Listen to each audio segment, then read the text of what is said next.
like to be interviewed? Let's interview you. You look fun. You heard it here, folks. The commuter lounge is full of candy corn lovers.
Hello, and welcome to Lope Country.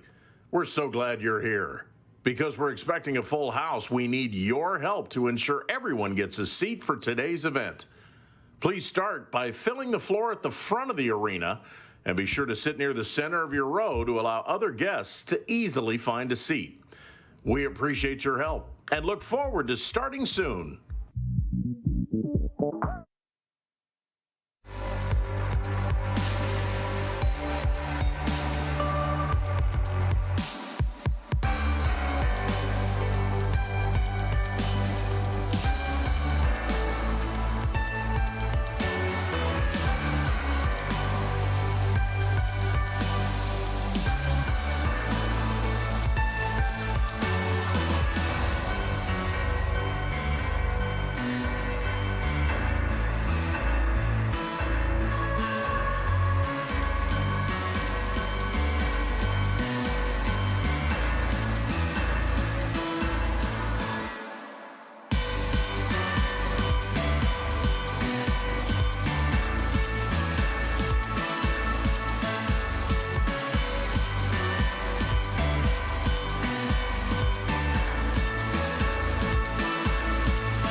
Being a life leader has genuinely changed my life in many ways. It's impacted me probably the most out of anything that's impacted me this year. Just being able to foster those close relationships and meet with them once a week, but also just like meet up with them for food or go to an event or go hang out just like off campus like with them. Like life group isn't like a weekly meeting for me. Like it's truly just like a community of guys who just like love Christ and love each other. It's just a time you can come like once a week and just get to know each other and and learn more about Jesus. I wanted to become a life leader because I was really interested in scripture and I really fell in love with it. And then through that process, I really learned how to love God and wanted to love people. People should join a life group because it's a fun place where you get to build a lot of community and get to build really good friends. First semester, I was a little stagnant in my faith. So at the start of the semester, it was just amazing to jump back into the life group and really just build up a strong relationship with all the guys. I've just seen a tremendous change in my faith and a desire to really learn and read the Word and enjoy reading it. Being in a life group has made me a lot more open to just sharing my faith with people and being community. My favorite part of life group so far has been meeting all these different girls that I never would have met, and it's been so fun to build relationships with them that are deeper than just running into someone in the hallway and being like, oh, how are you? And being able to talk about the Lord. So the main reason I joined a life group is I wanted just some strong Christian community and people I could talk to openly about my faith. So when I heard about life groups, I was just so excited by the opportunity. My favorite part of life group is just being able to spend time with my other brothers in Christ and just be able to have open conversation about God's Word and just to grow with one another. It's such a rare thing to find genuine people who care about you and care about your walk with God and are willing to walk that journey alongside you and to uplift you and encourage you.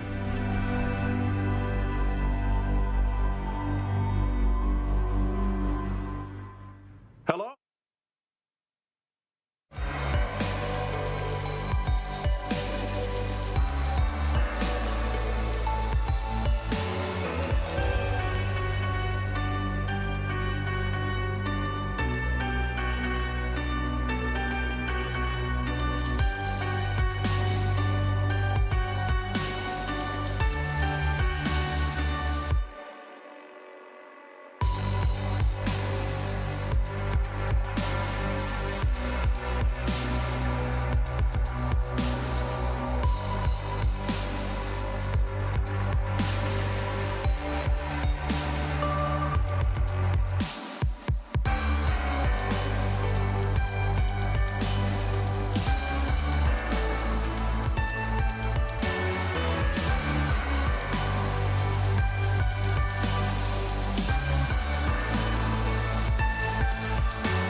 both on campus and in the Phoenix area, or simply looking for opportunities to serve others, check out local outreach.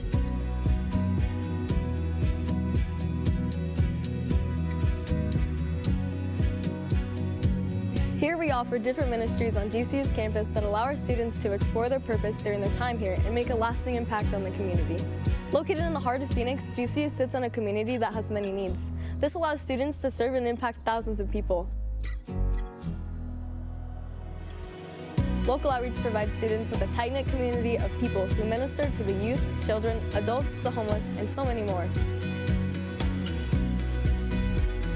1 Peter 4:10 says, "Each of you should use whatever gift you have received to serve others as faithful stewards of God's grace in its various forms." Local Outreach seeks to transform the lives of others by equipping students with the necessary tools needed to share the gospel with others and discover the gifts God has given them. Each week, there are many opportunities to serve with a local outreach ministry, and we welcome all to join. For more information, stop by the Local Outreach Lounge or follow us on Instagram at gcu.localoutreach. Hello, and welcome.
Hello, and welcome.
ROTC is how I see fit to give back to not only the country, but to the people who have served before and to the people who will continue to come afterwards.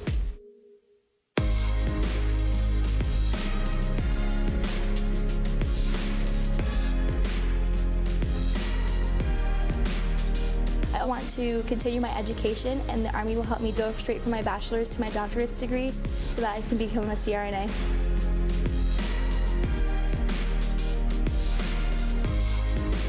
There was one person who made change in my life, so I wanted to be a change for another person.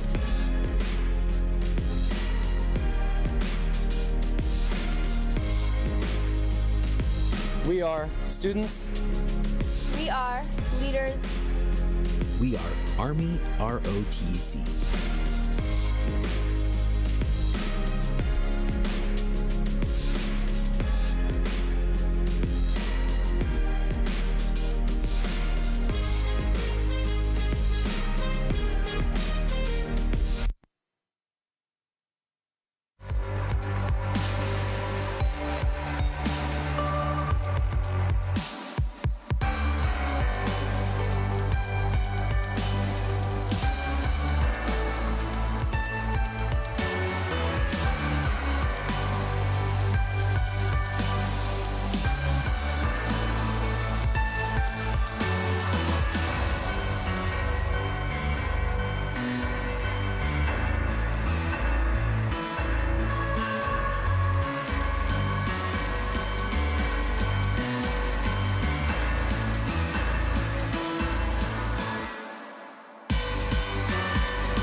have to go overseas to meet every nation, tribe, and tongue. Some of the nations are coming to you, and that's the case for these kids.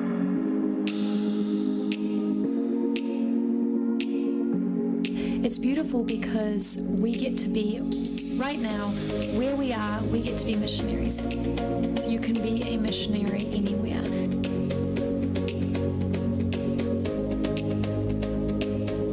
When you're with people from different culture, it's not necessarily as far gap as you think it is. It's as simple as a smile and being willing to, I don't know, just enter into the home, try something new, try a food that we wouldn't normally try, and just hear their story, even if it's over Google Translate.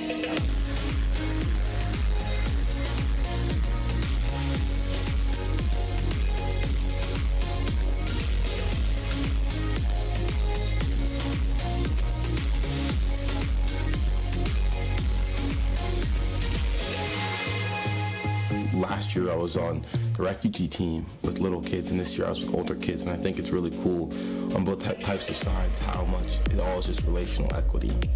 The gospel moves at the speed of relationships. That's one thing my friend always used to tell me, and I've always loved that, and that's how it's shaped my faith when I go share the gospel with people. It's not trying to win arguments, but win hearts and meeting them at their level, and that's what really is cool about evangelism.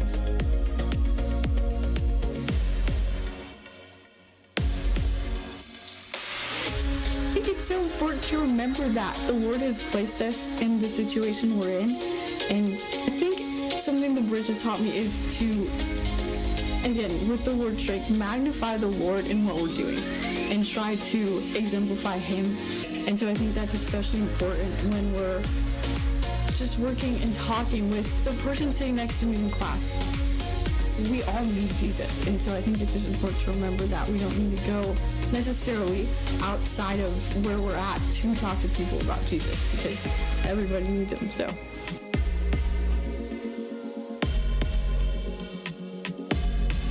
A lot of these countries that these kids and families are coming from, like Christians are very persecuted there, and so it's hard for missionaries to like even get into that country.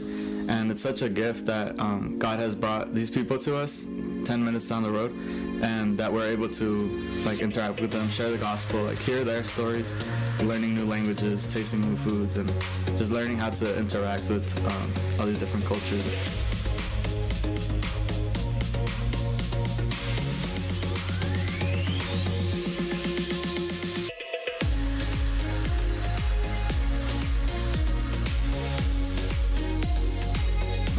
Derek Felix, and I'm on Refugee Ministry. ESL Ministries of Global Citizens. Kairos. Nisa Thrive. On the Bridge. Camp Forge Thrive.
excel academically while actively participating in their favorite sports.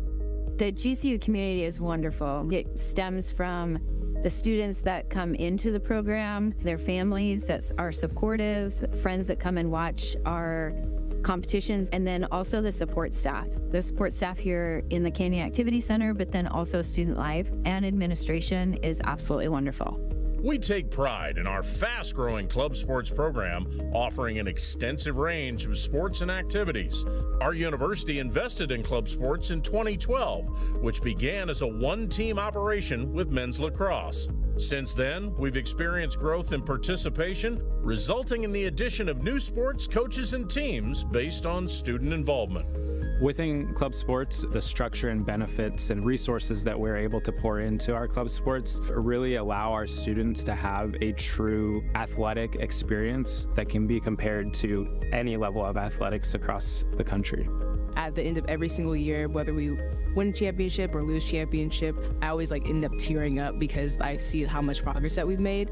GCU's organized club sports teams play at a competitive level with the goal of competing for national titles. Our competitively low club sports dues cover everything our athletes need to continue their athletic journey, including opportunities for travel for regular season competition against other clubs, access to our impressive athletic facilities and practice gear, equipment, and game uniforms.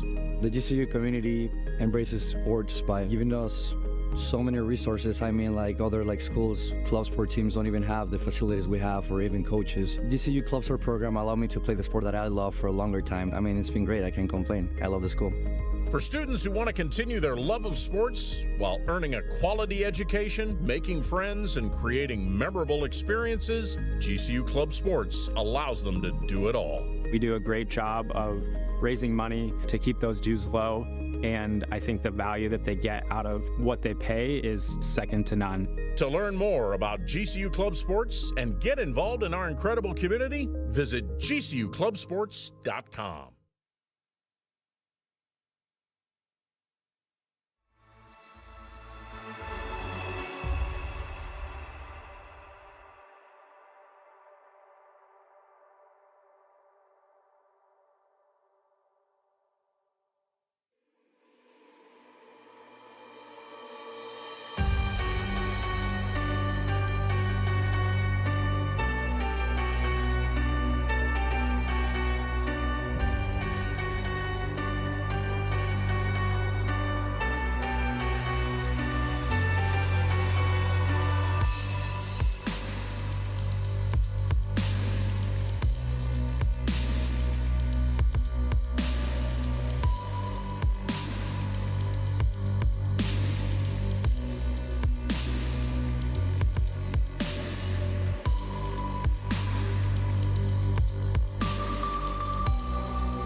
and America's favorite mascot, Thunder.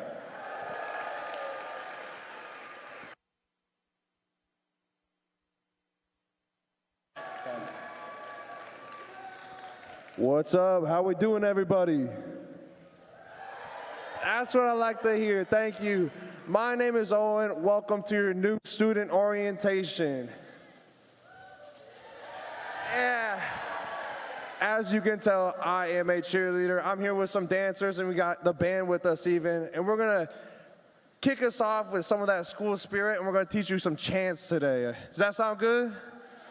All right. I expect full participation from everybody. That means students, that means parents. Does everybody understand? Thank you. All right, so you see my dancer over here. She has a letter on that sign. She's gonna shake it. When she puts it up, we're gonna yell the letter G. All right. And then C, and last but not least, U. All right, how do we feel about putting that together? Simple enough? All right. So ready? I'm gonna count down 3, 2, 1, and we're gonna do it 3 quick times. Sound good? I can't start if y'all gonna act down. Everybody needs to get up. Everybody needs to be loud. So ready? 3, 2, 1. G, C, U. G, C, U. One more time. C, U. There we go. Okay, we're lacking a little bit, but I think we can pick it up on this next one. It's simple, right? Everybody, let's see that lobe. Everybody, let's put up that lobe real quick. We know how to make one. If you don't, let's look at some friends beside us. All right. This one's easy. It's let's go lobes. Has everybody got that? We're good? Let me hear it. We good? Thank you. All right, same thing. We're going to do it 3 quick times. I'm going to count down 3, 2, 1, and we're going to do it all together. Ready? 3, 2, 1. Let's go lobes. Let's go lobes. One more time. Let's go lobes. There we go. Thank you. All right, here's the real challenge. We're going to put it to the test. We're going to have a quick competition. All right? So everybody needs to get loud. We got the G side over here, so let's give it up for the G side. All right, over here, we got the C side. Let's hear it for the C's. And last but not least, let's hear it for the U side. All right, we're just gonna do it 1 quick time. I'm gonna count 3, 2, 1. When that sign goes up, we're gonna say our letter. Does that everybody understand? All right, ready? 3, 2, 1. G. All right. I think y'all can be way louder than that. Does everybody think so? Let me hear it. All right, ready? 3, 2, 1. All right. Who do we think? All right. I think we got a clear winner here. Let's give it up for the C's. All right, thank you guys for joining us. We're gonna do a quick pep it. We just taught you guys some chants, right? So that means y'all need to help us too, okay? Thank you guys so much. Let's get rowdy.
let's give it up one more time for our amazing spirit programs here at GCU.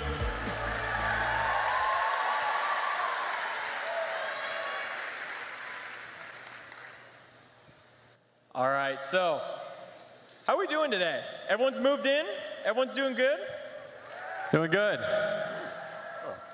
All right, so my name is Wilson Neitzel, and I'm here as the GCU Havocs president. And my name is Evan McKee. I'm this year's Havocs vice president.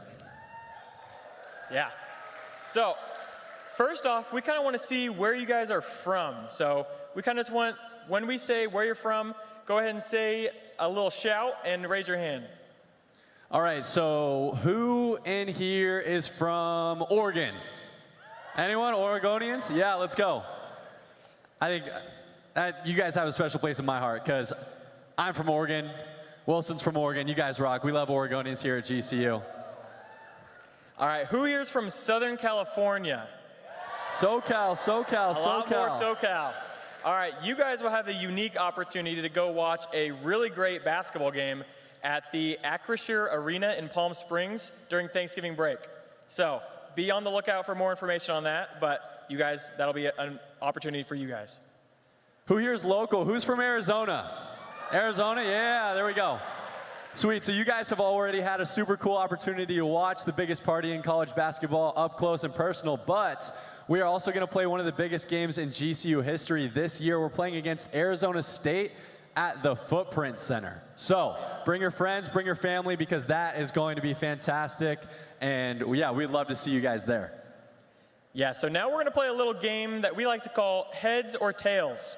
So if you guys have heard of it before, you kind of know what you're doing, but what we're gonna do is you guys are gonna guess, I'm gonna flip a coin, and you guys are gonna guess if you think it's gonna flip on heads or it's gonna flip on tails. And so what you're gonna do for this is I'm gonna need everybody in here to stand up. And how we're gonna do this is we're gonna call it out, but you guys have to make a decision and you're gonna stick to it. So if you think it's gonna be heads, you're gonna put both hands on your head like so. And if you think it's gonna be tails, you're gonna put both hands on your tail. Okay? So Wilson's gonna have the coin queued up here. He's got it on his phone. I'll watch him to make sure he's telling the truth. Oh yeah. So go ahead and lock in your answers. Lock in your answers right now. Heads or tails? It is heads. Heads, tails, let's go. Tails failed. All right, go ahead and lock in your answers again. Lock them in, new answers, new answers. Oh man. It is tails. Oh man, I saw a lot of heads that round. I saw a lot of heads. All right, go ahead and sit down if you chose heads, and go ahead and lock in your answer if you chose tails. All right, it is tails again. Heads, man. Cold streak right now. All right, we'll do a couple more. Go ahead and lock in your answer, heads or tails. It is heads. If you put tails, sit down, be honest. God is watching. Good one. All right, lock in your answers. What we got? We got tails. Oh. Wow, tail streak. We're thinning the herd over here. All right, we'll do two more until we start bringing people on stage. So lock in your answer. Heads or tails? We have heads. Oh, tails, sit down. Tails, sit down. Thunder got that one right. Yeah, you did, Thunder. All right, heads or tails? So go ahead and lock in your answers. And it is heads. Tails, if you're still sit in, down. come on up to the stage. If you are still in, come up front.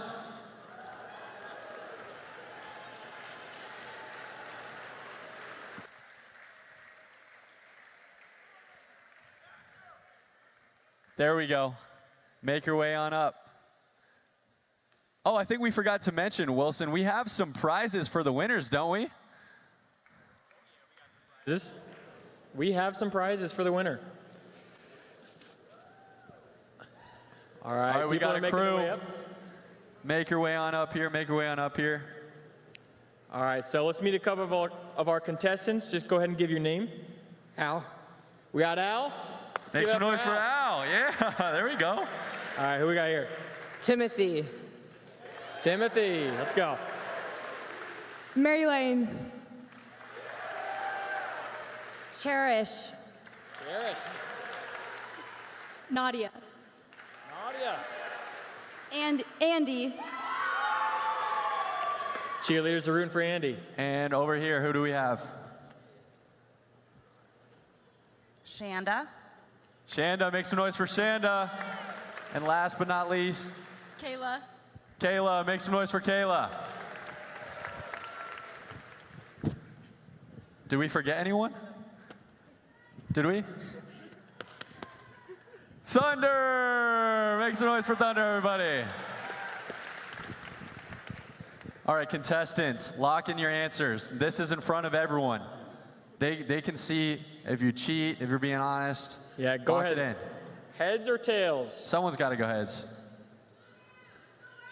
Okay, here we go. Everyone's locked in. It is heads. Tails, sit down. Thanks for competing. Thanks for competing. All right, Thunder, bring it what a on guy. in, bring it in, bring it in.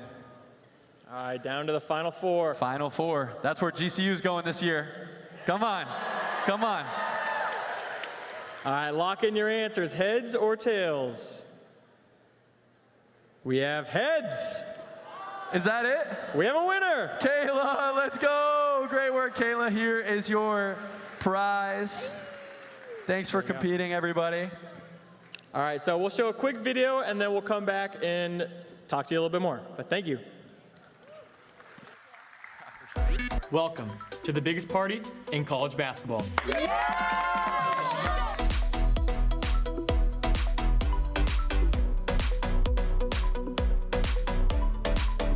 GCU sports are more than just a game. They are an event. It is an opportunity for students, staff, and our entire community to come together in one place and cheer for one common goal. Nothing beats being a part of the GCU student section. You attend GCU? Perfect, you're a Havoc. So make sure you show up and show your pride all year long. Universally regarded as one of the most intimidating student sections in all of college basketball, the Havocs painted Spokane, Washington purple last year when our GCU men's basketball team made it to the second round of March Madness. Over 200 students flew out to support the team, and we gained national attention once again. Here at GCU, the party starts before the games even begin, with events like March to the Match before soccer games, where we all march to the stadium together as a community. During the basketball season, students camp out for days and participate in events at Camp Elliott to secure their spot in line at basketball games. Although camping is not required, it is a great way to meet new friends and be involved in new events. Our goal this season is to support our student athletes with spirit and throw a party while doing it. Our teams are expecting their best seasons yet, as they won 13 conference titles last season. So claim your ticket early and show up to each game this season. The biggest event of Welcome Week is happening this Friday, Lopapalooza. This is your first chance to taste the Havoc experience and see all that GCU has to offer. Grab your friends, paint up, and come party with the Havocs. To get all information about being a Havoc and to access our exclusive Havocs gear package, visit at GCU Havocs on all social media platforms. Being a Havoc is an experience like no other. Come enjoy the community and support our athletes all year long. Let's go!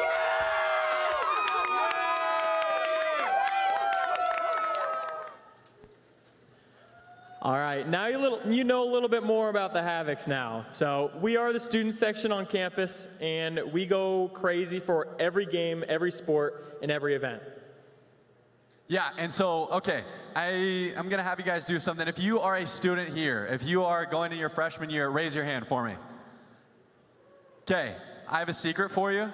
Every single one of you guys is automatically a Havoc. Automatically a Havoc. There's no memory. Oh yeah, make some noise. You guys are Havocs. Come on. Let's go. Sweet. There's no membership fee. It's not a club. You don't have to join. You are automatically a Havoc. However, we do have a gear pass for you up here. And so if you're a freshman, you're thinking, man, I would love to come out to Lopapalooza on Friday, but I don't have any gear to wear. This is what this is for, so that you can purchase stuff to wear to games. And so we have 3 tiers. We have the Tier 1 package with everything on the screen, and Tier 2, and Tier 3. And yeah, so you can reach out to us at GCU Havocs on Instagram, and there's a link in our bio where you can go to purchase that. Yeah, so that link will take you to the student tickets link, And that actually we're going to throw on the screen right here behind us pretty soon. Maybe. There it is. So this link on the screen behind us will take you to the student tickets page. So students, if you want to go ahead and pull out your phones and scan it, there you can register for an account for all student tickets. All student tickets are free at GCU. So if it says you have to pay $5 or something, you're in the wrong spot. Make sure you're going to the student tickets page, and we'll show a video that will kind of walk through step by step of how to do that. Yeah, and so that's for students. And then for parents, if you're in the area, you're wanting to come out to some GCU games, we would love to have you. And you guys are going to use this QR code up here behind me. You're going to scan that, and you can purchase either season tickets, which we have very short stock of left, or you can purchase individual game tickets for when you're going to come visit. Yeah, so we'll show one more video, just like how to claim a ticket, step-by-step process, and then we'll get into some fun stuff. Thank you. Welcome to Grand Canyon University. We require every student to claim a free student ticket to all of our GCU sporting events on campus. Follow me through this easy step-by-step guide to secure your spot in the stands and be a part of the Havocs. Grab your smartphone and go to gculopes.com/tickets. Go to the menu in the top left corner and click on the Student Tickets tab. Next, go ahead and sign in with your school email. You will be emailed a verification code to that email, which you will need in order to proceed. After putting in your verification code, click Verify. From there, you will provide your student email and create a password to create your account, and you are all set to join in on the fun. If you run into any issues, reach out to the box office or head over to the arena, and they will be able to help you out there. Make sure to follow @GCU Havocs on social media to stay up to date with everything Havocs.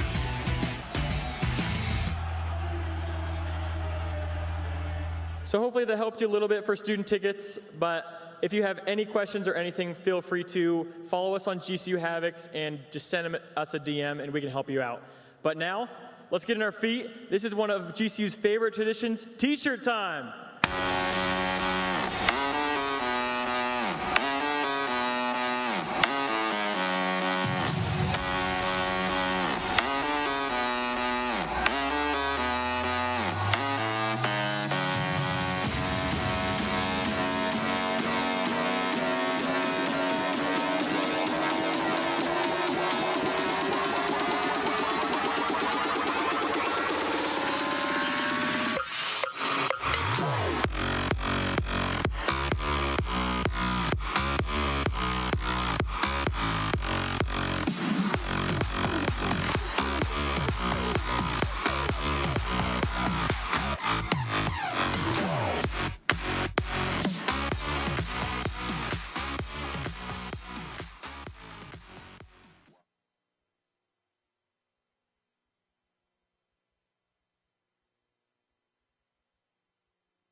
Hi, everybody. Welcome to Lope Country. Who is having an awesome welcome week so far?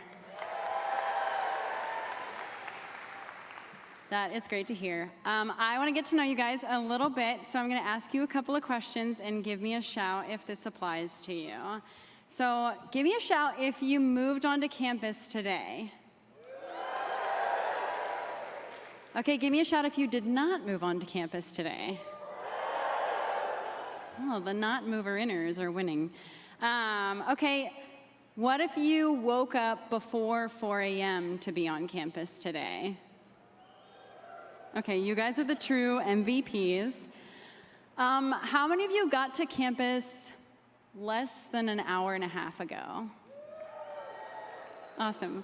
Okay, how many of you are freshmen? This is your first time attending college. What about transfer students? Awesome, awesome, awesome. Okay, and last question. How many of you are family members or supporters of a current student? I really feel the love in this room. It's nice to meet you guys. My name is Charity Norman. I am the Director of Welcome Programs here at GCU, and I am in this role because I care about the welcome. And I think that the welcome matters because I think of each of you matter. And I want to make sure my entire team, this entire campus, wants to make sure that you have an amazing start of your semester, that you feel invited here, that you know that you matter, and that you feel like you belong here. So that's what Welcome Week and New Student Orientation is all about. So with that in mind, I'm going to walk you through a little bit of the New Student Orientation process that you've been through so far and what you can expect for the rest of today. So first, you should have completed, hopefully, your New Student Orientation online module online before you arrived. Give me a shout if you've completed it already. Nice, nice. You guys are so prepared. If you show us your completion certificate at our Welcome Programs booth on the promenade or at the Club and Community Fair later this week, then we will give you guys a free GCU t-shirt to welcome you officially to the herd. If you have not completed it, then please be sure to do so before classes start on Tuesday. It's really filled with super helpful information. It does take a little bit of time to get through, but that's because it's important, and there's a lot of info in there that you might need to access later. We just want to make sure that you have all the resources that you need, that you know how to set your expectations well, that you know how to address things if they're not according to what you were expecting. So that's what the module is all about. And then the second part of New Student Orientation is what we're doing right now. It is the New Student and Family Conditioning. So up next, after this session, we will have our new students exit the arena and head to your New Student Orientation groups, or O groups as we call them. They are led by O leaders. Give me a shout if you're an O leader. Our O leaders were all around the arena helping to welcome you guys in here today, and they will be leading your groups after this session as well. If you're interested in joining as part of the orientation experience next year when you become a sophomore, then please let your O leader know. We would certainly love to have you. And then our parents and families will be staying here in the arena for a parent and family orientation or for the English session, and we also offer a Spanish session as well. Se ofrece una orientación en español para padres y familias a quien le gustaría. Esta sesión se llevará en edificio Tecnología número 57, Salón 130. And then for our younger students, if you're a younger sibling or just a younger friend and you aren't interested in attending the parent and family orientation, then we have a high school hangout experience that's optional for you, or we also have a kids event that's led by our global outreach team. So you can hang out with some current GCU students and some other students who are your age and not sit through the parent and family orientation portion. So moving forward, if you need to contact us for any reason, we would love to help you. We're very hospitable people in Welcome Programs, so we're very happy to help. This is our contact information here. You can scan this QR code too if you would like, and you can get information about Welcome Week or New Student Orientation or just general campus information. And you can also call or text us at the phone number that's listed here. We do our best to answer text messages within about 30 minutes as long as they're sent during business hours. So you can text us anything that comes to mind. So, and the last thing that I have for you, if you want to scan this QR code, up here, this will let us know that you're checking in for today's orientation so that you get the credit for it as well. So with that being said, I am going to pass it over to your ASGCU Student Body President and Vice President, Ashley Cody and David Pritchard. Please welcome them out to the stage.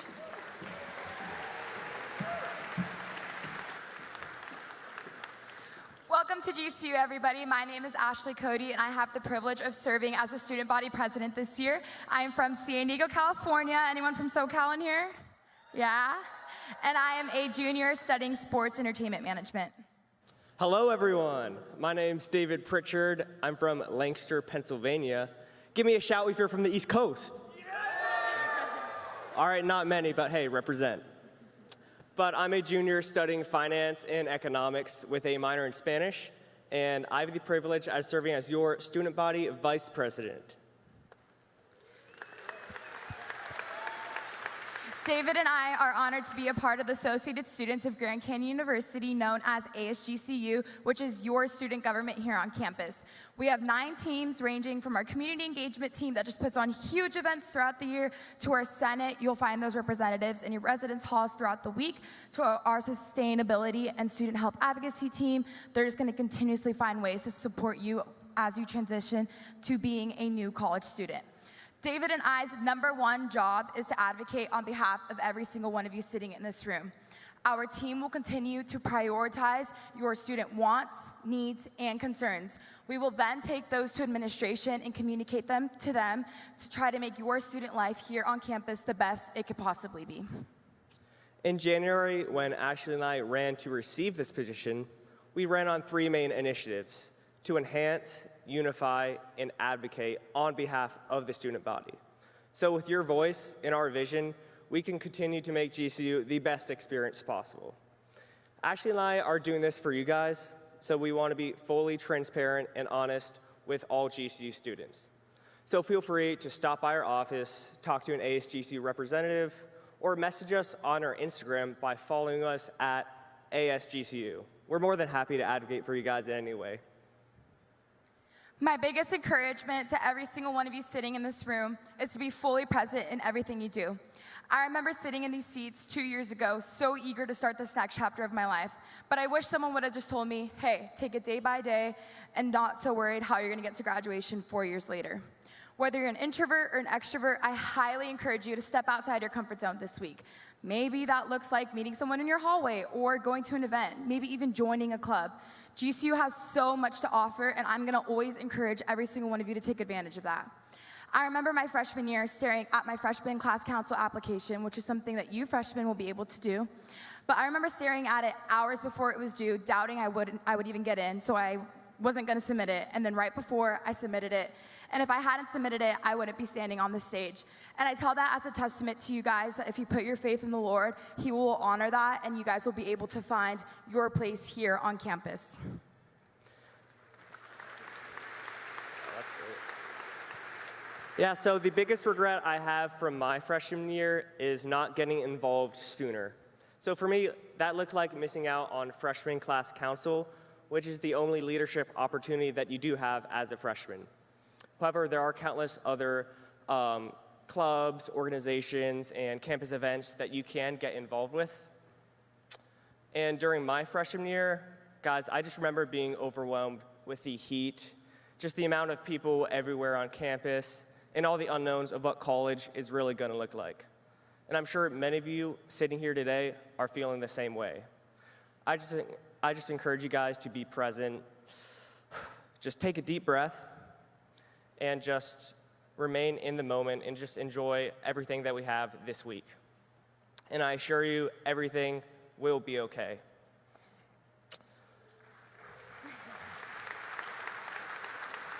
And the final tip I'll give you guys is to try to get out of your comfort zone, do something that you don't normally do, and find a community that really supports you. And I believe that God has you here on campus for a purpose.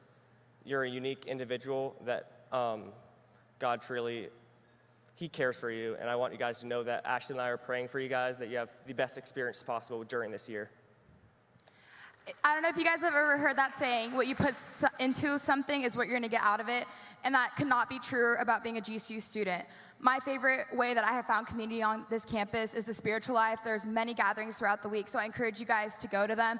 But honestly, I just encourage you, go find community on this campus, because once you find it, it's life-changing. So once again, David and I are just so excited to welcome you guys to GCU. We would love to meet every single one of you, so if you ever see us around campus, please come say hi. We would love to help you get plugged in, find those resources that you need. But yeah, once again, like David said, follow us on ASGCU. That is where you guys can find out about that freshman class council opportunity. So if you guys can now go ahead and join me in welcoming the president of GCU, President Brian Mueller.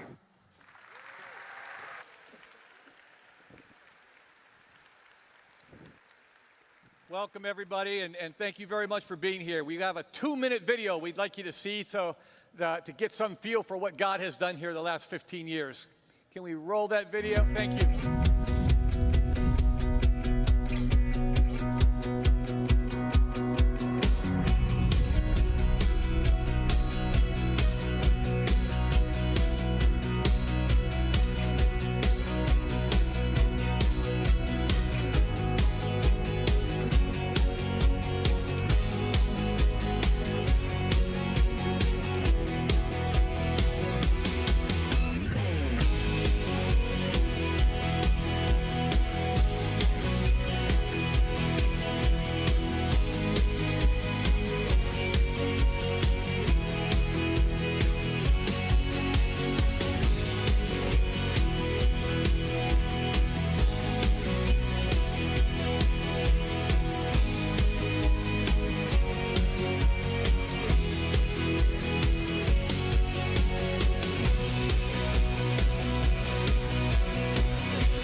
When a bunch of us came here 16 years ago, our goal was to make private Christian higher education affordable to all socioeconomic classes of Americans and then see what would happen.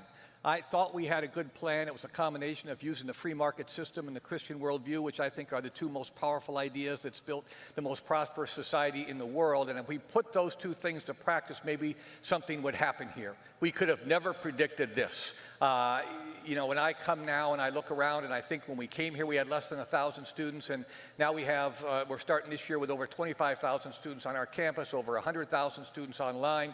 We're building 80 locations throughout the country, which are 20,000 square foot facilities. We got 44 of them stood up. This thing has just exploded in a way that is undeniably a product of what God can do when He wants to do something. We know that we don't own the university. We know that we're stewarding it to the best of our ability, but He's wanted to make something happen here. What I really want you to know is you're coming here at the right time. Number one, our classes keep getting stronger. The average incoming GPA keeps going up. The average test scores keep going up.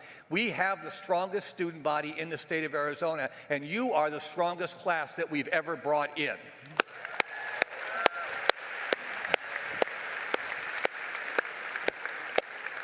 So that's a good thing, but the expectations we have for all of you are really, really high.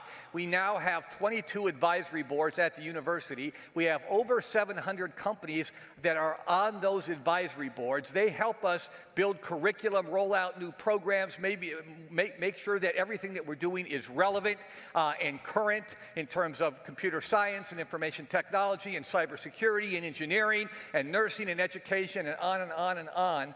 But the biggest reason that they're part of our advisory boards is because they want access to you as graduates. And things move a lot faster in the world today than they used to. You know, over 40% of our students, because of transfer credits and because of dual credit and because of our 4 credit hour program, are graduating in less than 4 years. We haven't raised tuition in 16 years. Our average student is taking out less debt than the average state university student. And so the opportunities for you as you go through college and try to graduate with a minimum of debt are huge in comparison to a lot of other people, and we want you to take advantage of that. What does that mean? Number one, we've got now 10 colleges and over 340 academic programs. They're very current. They're not easy. I would, number one, encourage you to get off to a very strong start academically. Get to class, sit in the front of class, get to know your professors, and I want to emphasize that last thing a lot. Get to know your professors. Their office hours they have huge amounts of office hours. They want to talk to you. They want to get to know you. You're going to take a lot of the same classes that others are taking in your major. But you will have specific goals as you go through college, things and specific skill sets to bring. We want them to know you, and most importantly, we want them to help you get into internships. We want them to help you get started in the world of work as you're a sophomore, as latest as a junior. Some internships are unpaid. Many internships are paid. But I can't tell you how many students I talk to at graduation and I say, congratulations, what's next? And invariably, kids will tell me, I got an internship as a sophomore, I stayed with it as a junior, and they hired me. I'm going to work in a week, or I'm going to work in 2 weeks. The Southwest is exploding. Arizona is exploding with a number of companies that are moving here, and so they're looking for smart kids with really strong character, a strong work ethic. Our students are valued over and above students at other institutions. And so the opportunity for you is huge, but get organized. Get organized, because if you're organized, not only can you have a great academic experience, and don't sell yourself short and don't settle. Try to excel in every class that you take. If you get organized, the second thing is this, the opportunity to involve yourself in what I think is the most vibrant campus in America. There are so many opportunities here. Whether you're in music, theater, and dance, for example, we have 7 major productions in theater. We have all kinds of concerts, all kinds of groups to join. You don't have to be a theater, music, dance major in order to participate in the world. That world's open to you here. If you did that in high school, you have to be here too. Am I going in and out? No, okay. If you played sports in high school, you might not be playing Division I athletics here. We have the largest club sports program in the country. So if you love baseball or volleyball or softball or rugby or whatever, they're playing 25 and 30 game schedules. We have excellent coaching staffs. We have excellent facilities to practice in. And so if you want to pursue something that you've pursued your whole life, it's possible to do that here. A favorite of mine, we have, I think, one of the strongest debate programs in the country. They participate and compete all over the world, all over the country, and I personally try to identify those kids and hire them when they graduate. So if you're a person who likes to test your ability to persuade others, to make strong arguments, those skills that you learn in that area will stay with you your entire life. And so that's another opportunity that you have. So that's the second thing. The third thing may be one of the most differentiating things about this place. The purpose of you going to a university is to figure out how you're going to contribute and make the world a better place. We talk about trying to bring about human flourishing by putting the needs of other people in front of our own. We talk about living out our faith in that way. We came here in 2008. In 2011, we knew that we were going to have a model, a financial model that was going to work. We put $2 billion into this campus. There are 1,500 universities, and this is the 25th ranked nicest campus in the country, and it's all happened just in the last 10 or 12 years. But after having been here for 3 years, the big question is, are you going to invest $2 billion in a university campus in Maryvale, or are you going to move it to Scottsdale or Paradise Valley or Orange County, California, or any of those beautiful places? We decided that we were planting our flag right here. This is a neighborhood of immigrants. More than 45 languages get spoken within 10 square miles of this building. It's a place that's attracted people from all over the world. Many of our students want to go on international mission trips, and I encourage that, but the world's come to us.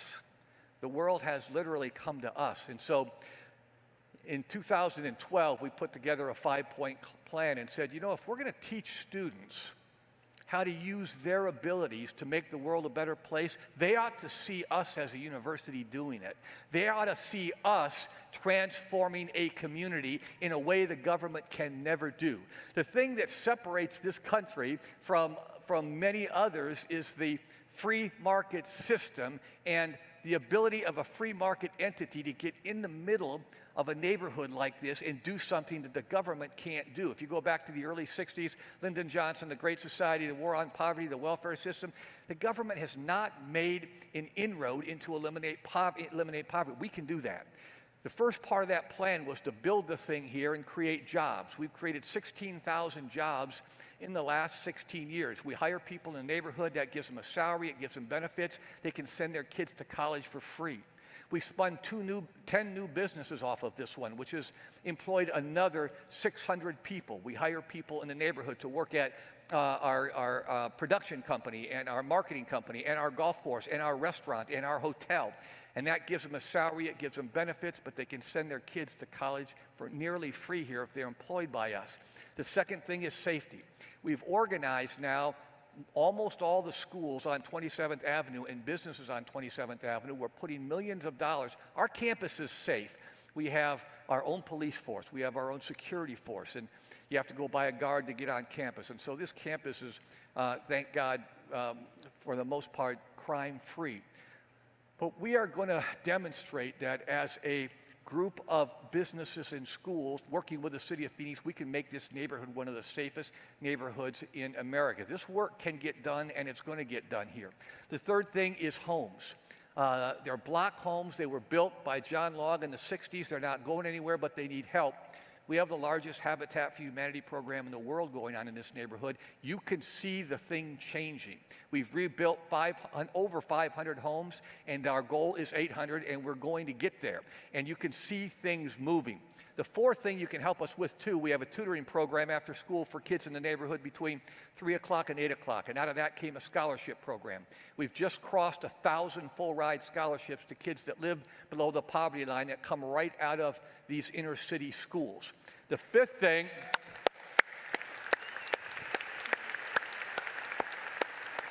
The fifth thing is an amazing project. A guy came to me a number of years ago and said, I am getting support for this project, and would you guys participate?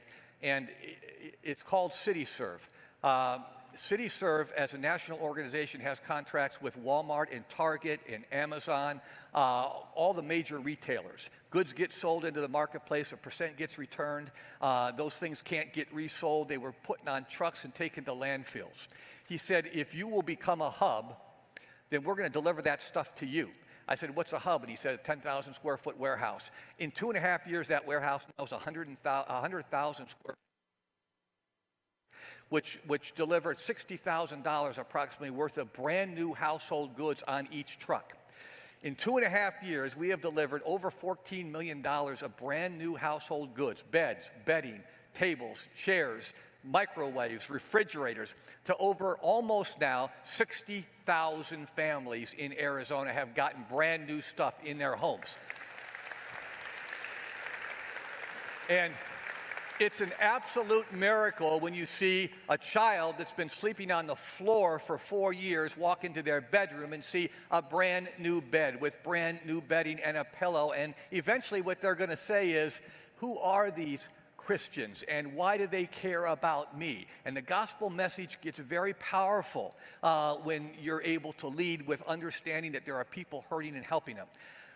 That's the 5-point plan. But I was walking through campus yesterday and some student leaders stopped me and said, we want to talk. And I said, what do you want to talk about? Well, there were 4 of them.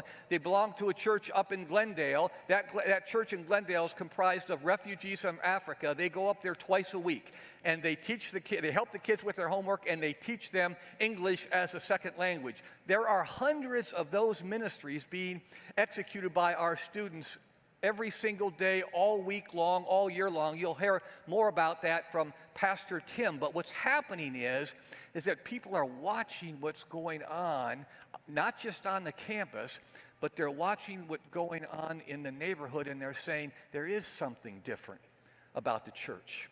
There is something different about this Jesus, and the gospel message gets very powerful. So I would encourage you to really think about what you're going to do academically in your program you enter, what you're going to do with the rest of your time on campus, but then also start living a life of service. Start contributing and getting involved in those kind of activities because it'll change you as a person. One last thing. How many of you are from Arizona? So you may have heard that in the last couple years there's some tension between Arizona State University and Grand Canyon University. It started when we went Division I in athletics, and they weren't really happy about this, and so they decided to boycott us and not play us. And I thought, man, that's not being very smart. Think what we could do if we would work together. And I've told this story 100 times, and it's finally happening. I said, think about the possibility. Rather than boycotting us, we have Grand Canyon University, a Christian university in West Phoenix. We've got the Arizona State University Sun Devils in Tempe. We should schedule a basketball game downtown where the Suns play. Now, for those of you that are biblically literate, we're going to advertise that game for 40 days and 40 nights as the Christians against the Devils.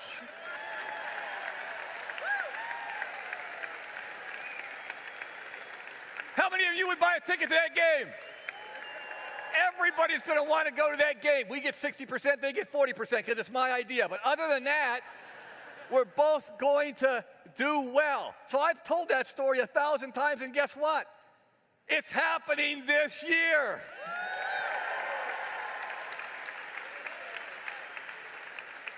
This is going to be an unbelievable year at Grand Canyon University. I spoke to our student leaders a couple days ago, and there's always a lot of excitement in that group, but I've never seen them that excited. With all the ways God's blessed us, I think this is going to be the best year that we've ever had, and we're really glad that you're here. So thank you, and please welcome our provost, Randy Gibb.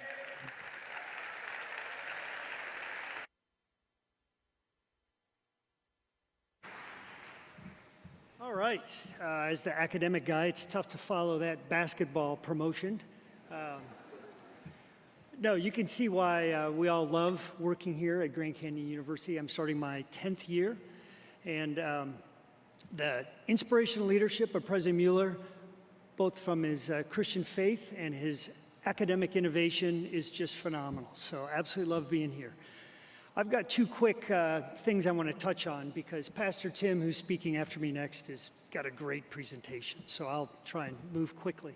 So 2 things I'm going to touch on. One, we're here to help, and the other is start now. So we'll start with here to help. So just last week, this whole area, we had over 1,000 academic affairs, faculty and staff right in this arena. And it was our welcome back kickoff meeting. And I just can't tell you how proud I am of our team. All of our full-time faculty teach 4 classes a semester. They pour into our students. They want to help you. They're not here for their success. They're here to see their students flourish. I want to say that again. They're here for you. So they are here to help you. President Mueller touched on this. Get to know your faculty. I can't tell you how many times I've been approached by industry friends, our 22 advisory boards, 700 members, and they say, hey, Randy, we need your best Excel project, your best Excel student. We've got this special project. It happened at Lane Terra Lever, a local ad agency. Well, you want your teacher to know that you're really good at Excel. You want your teacher to think of you. So the only way they'll ever think of you is if you know them and they know you. So you're picking up what I'm putting down here, all right? You've got to get involved. We've got after dark series study sessions in the college. We have office hours. We have ACE academic tutoring sessions and centers around campus. So it's just so important to get involved, okay? I think you got that message. And that also goes to clubs. So you could have an academic club. You want to meet people that are like-minded. You want to get some networking, some mentoring, some opportunities. We have a number of clubs that do volunteer work. Well, volunteer leads to networking. Life is relational. Before you know it, you're going to meet somebody who can offer you an internship.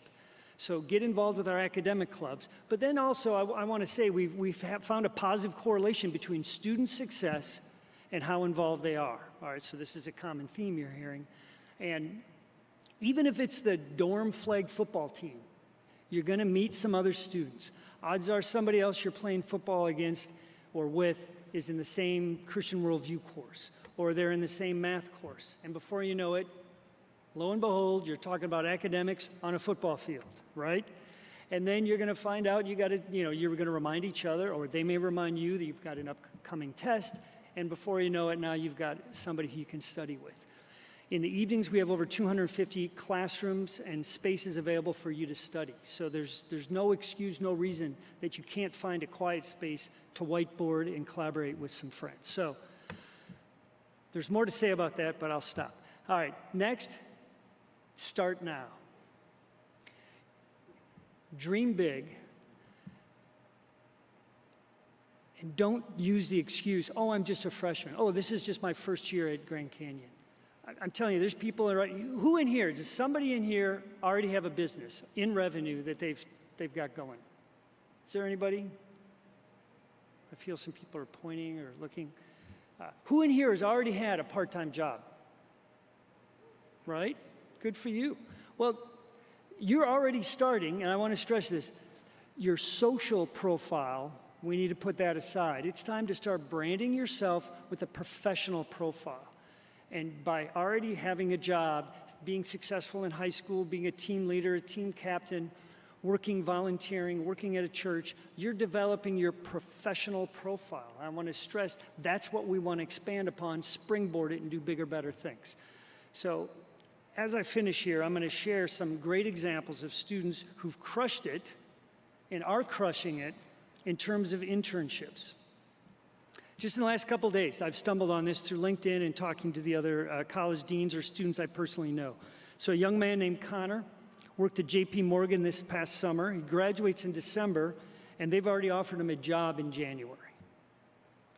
That's how you do it. So he's got 5 months, right? Give it up for Connor. Thank you, right?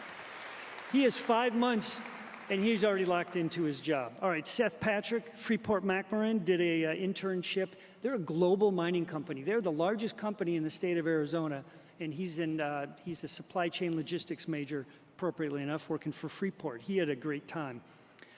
Carlos worked with a company called Immersion Labs. They're an artificial intelligence company based out of Poland that has a contract with Raytheon in Tucson.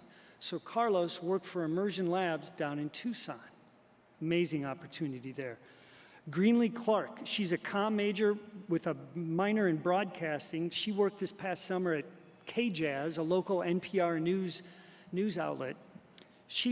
I was on there today. She wrote 25 stories on her summer internship, 25 news stories. Again, amazing experience. At last, I'll finish up with Kennedy. All right, I personally hired her when I was dean of the College of Business. She's from Indiana. Anybody from Indiana in here? All right. So she interned at MedPro, a risk management job. Then she worked at a Sherwin-Williams store, and knowing Kennedy, she basically ran the whole show. As a business operations intern, learning inventory, order, receive, customer service, finance, booking. She's a student worker in the College of Business, and she's president of probably the biggest, most growing club on campus, the CCOB's Women in Business Club. So if anybody here has a business, you might want to go over to the college and hire Kennedy, because she's a rock star. But all right, I'll finish up because Pastor Tim's up next. I hope to see you on campus. I want to talk to you about your college experience. I want to help you out. I also want to talk about and help you with your career, your resume, how to get networked. I'm here for you. Every one of our faculty wants to meet you. So I'm here a year from now telling your story. See you on campus.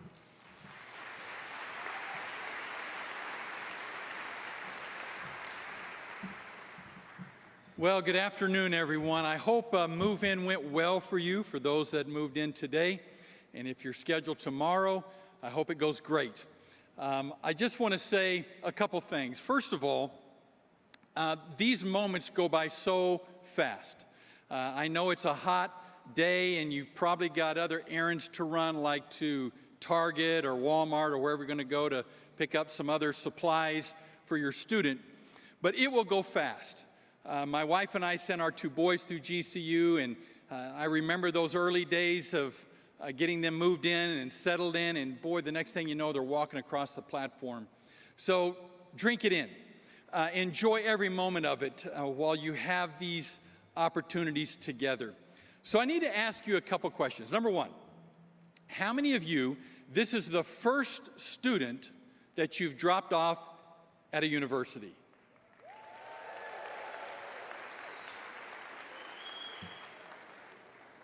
So I know that's difficult. It's probably a very emotional time for you. You'll probably shed some tears before you leave this arena today. I listen in every now and again as I'm walking down the promenade to moms and dads and grandmas and grandpas talking to their students as they're dropping them off here. And it's just incredible. So I hope that you embarrass your student before you leave campus at least a couple times, because it will go fast. And this is a wonderful, yes, some of you are taking that serious. I know this is a really emotional time for many of you that are doing that. So enjoy it. Secondly, let me ask you this. How many of you, this is the last student you're dropping off at university?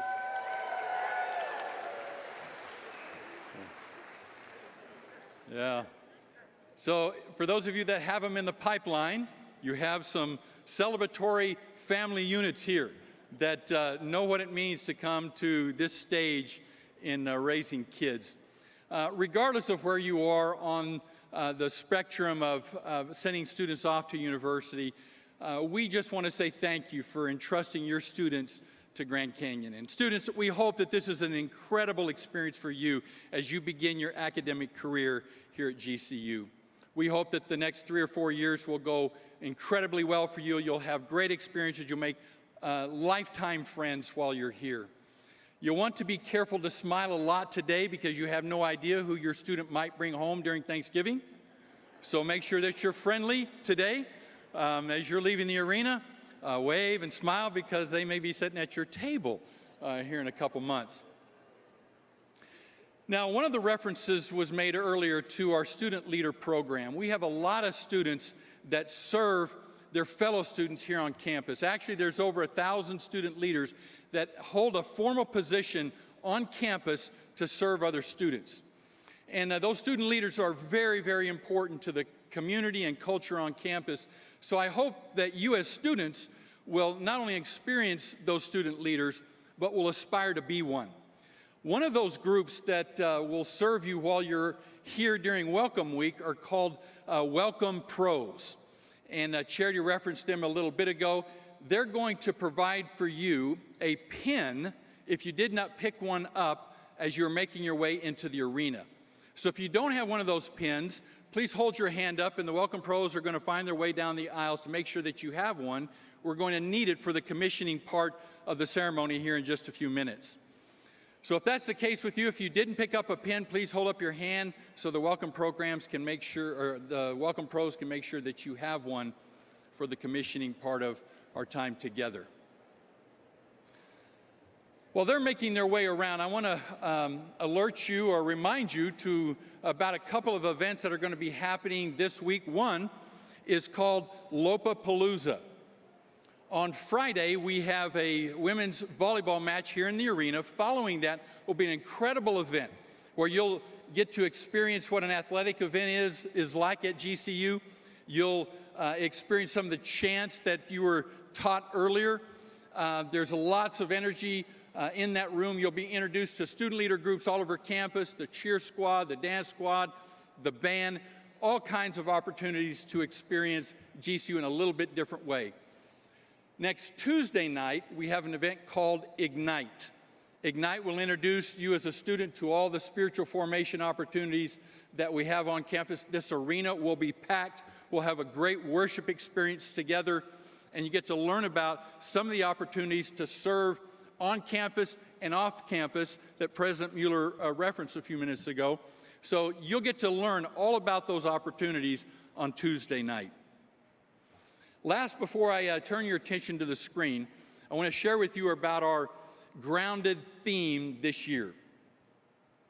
We are wanting to challenge you as a student to find your way while you're at university. We realize you can come to school, you'll be away from your parents maybe for the first time in this way, and all of a sudden you have all this freedom and opportunity to make decisions. And some of those will lead to lifelong learning moments. And others will be great decisions that you'll make that will set the trajectory of your life. And we want to be sure that in that process that you learn how to keep your feet on the ground and you find yourself grounded as a result of experiencing this year. And you'll hear more about that throughout the semester. With that said, I want to encourage you to turn your attention to the screen. Take out your phones, students. I want to participate with this part of this commissioning ceremony. So please have your phones available. You're going to be asked to turn on the flashlight.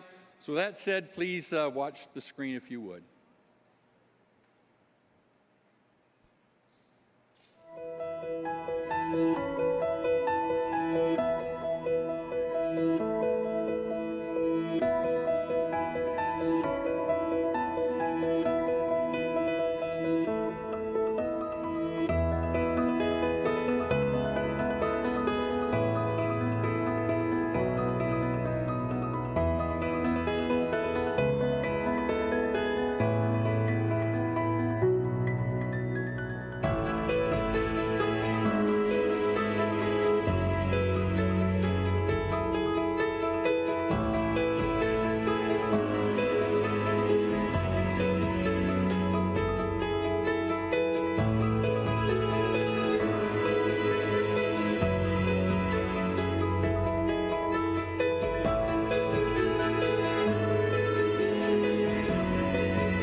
Did you enjoy that? So students, know that you are part of a big community. There are a lot of other students that are pursuing the same things that you are, and we hope that you'll find your way at GCU, and we want to be a blessing to you while you're here. Students, for this portion of orientation, please take out the pen handed to you as you entered. If you have misplaced your pen, please get the attention of a nearby staff or student leader who can provide a replacement. A commissioning is the act of granting certain powers or the authority to carry out a particular task or duty, to authorize or engage someone to do something. Today, it is my honor to commission you into our student body here at GCU. Students, family members, friends, student leaders, and staff, these new students have been called to their educational journey at Grand Canyon. The call as students is to obtain knowledge and skills through experience and study within the missional, Christ-centered, and innovative context of GCU. Ultimately, we are all called to service, integrity, and lifelong learning. New students, please stand and remain standing if you are able.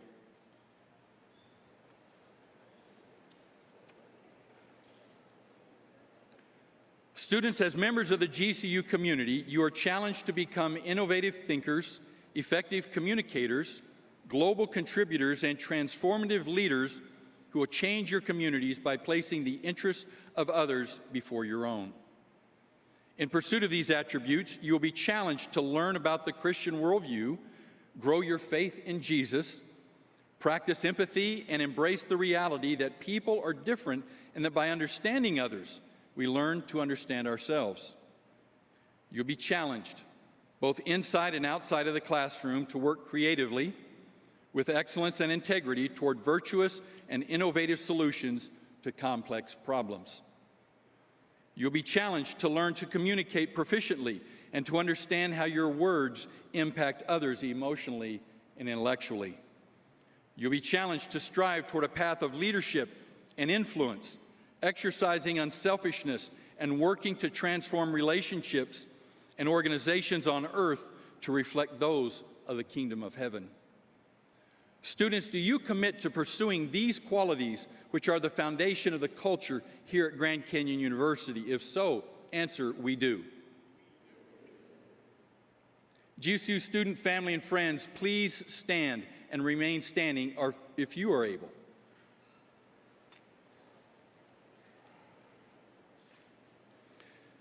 Family and friends, as your student takes this next step into maturity and adulthood, you'll be challenged to allow them to exercise their independence and experience the results of their own decisions. You'll be challenged to move your mindset from activator to encourager, and to acknowledge that only the freedom of your student, the authority of GCU, and the will of God will determine the outcomes of their educational journey. Family and friends, do you promise to support your student in learning and to respect the university in teaching about the Christian worldview and their role in innovative thinking, effective communication, global contribution, and transformative leadership? If so, answer, we do. Students, please hand your pens to a family member, friend, or somebody nearby who is a member of the GCU community. May this pen be a sign as a representation of you becoming a member of the GCU student body. Family, friends, staff, please carefully pin the student.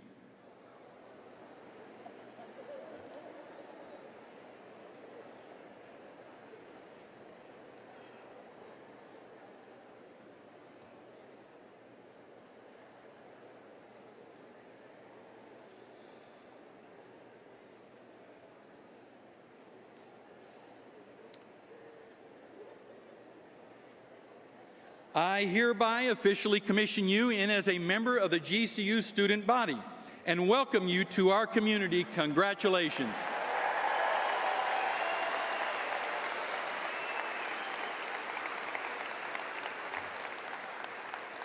Before I invite Charity to come back to the mic, would you bow with me in prayer?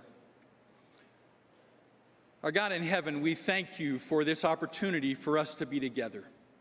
Thank you for these new students.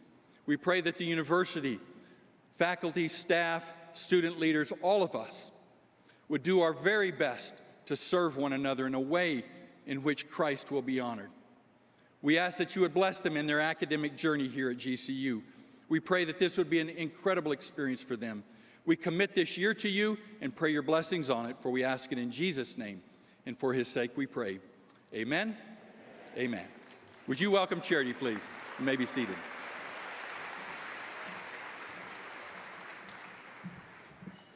Hi, congratulations, everybody. Okay, we are getting ready to go to our next session, so I'm gonna ask everyone to hang tight. This is a very full arena, and we need to dismiss in an orderly way to make sure that everybody gets to where they need to go and nobody gets lost. So the first announcement is if you are interested in either the Go Kids program or the high school hangout, registration is required. I'll give you a sec to scan this QR code, and you'll be the first group that's dismissed in a couple of minutes. I'm gonna give a little bit more instruction to give everyone a chance to scan the QR code if you're interested in registering. And I'm gonna throw up a map here to show everybody where they're headed next. So, parents and families, you will be staying here in the arena for the English session, and the Spanish orientation is in Edificio 57. And new students, you will be headed to Prescott Field for your orientation groups. The high school hangout is in Thunderground, and Go Kids is in a building called Echo. It's building 4. So our first step is going to be a dismissal for high school hangout and Go Kids. If you are dismissing for either one of these, then you can head out. Everybody else, please stay seated for now.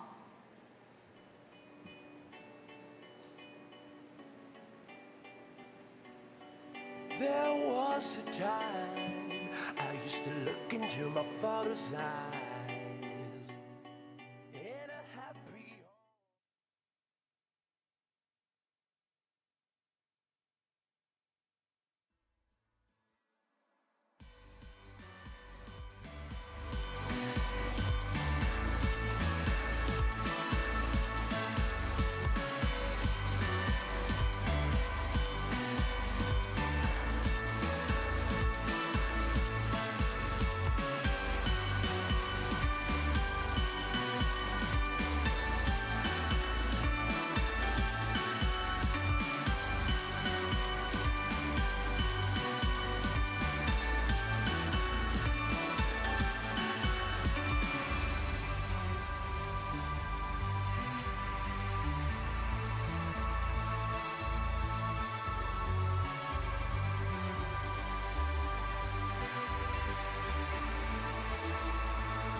Making sure that we know how to pronounce our living areas so that we're not saying chaparral, we're saying chaparral, or we're not saying acatillo, we're saying acatillo.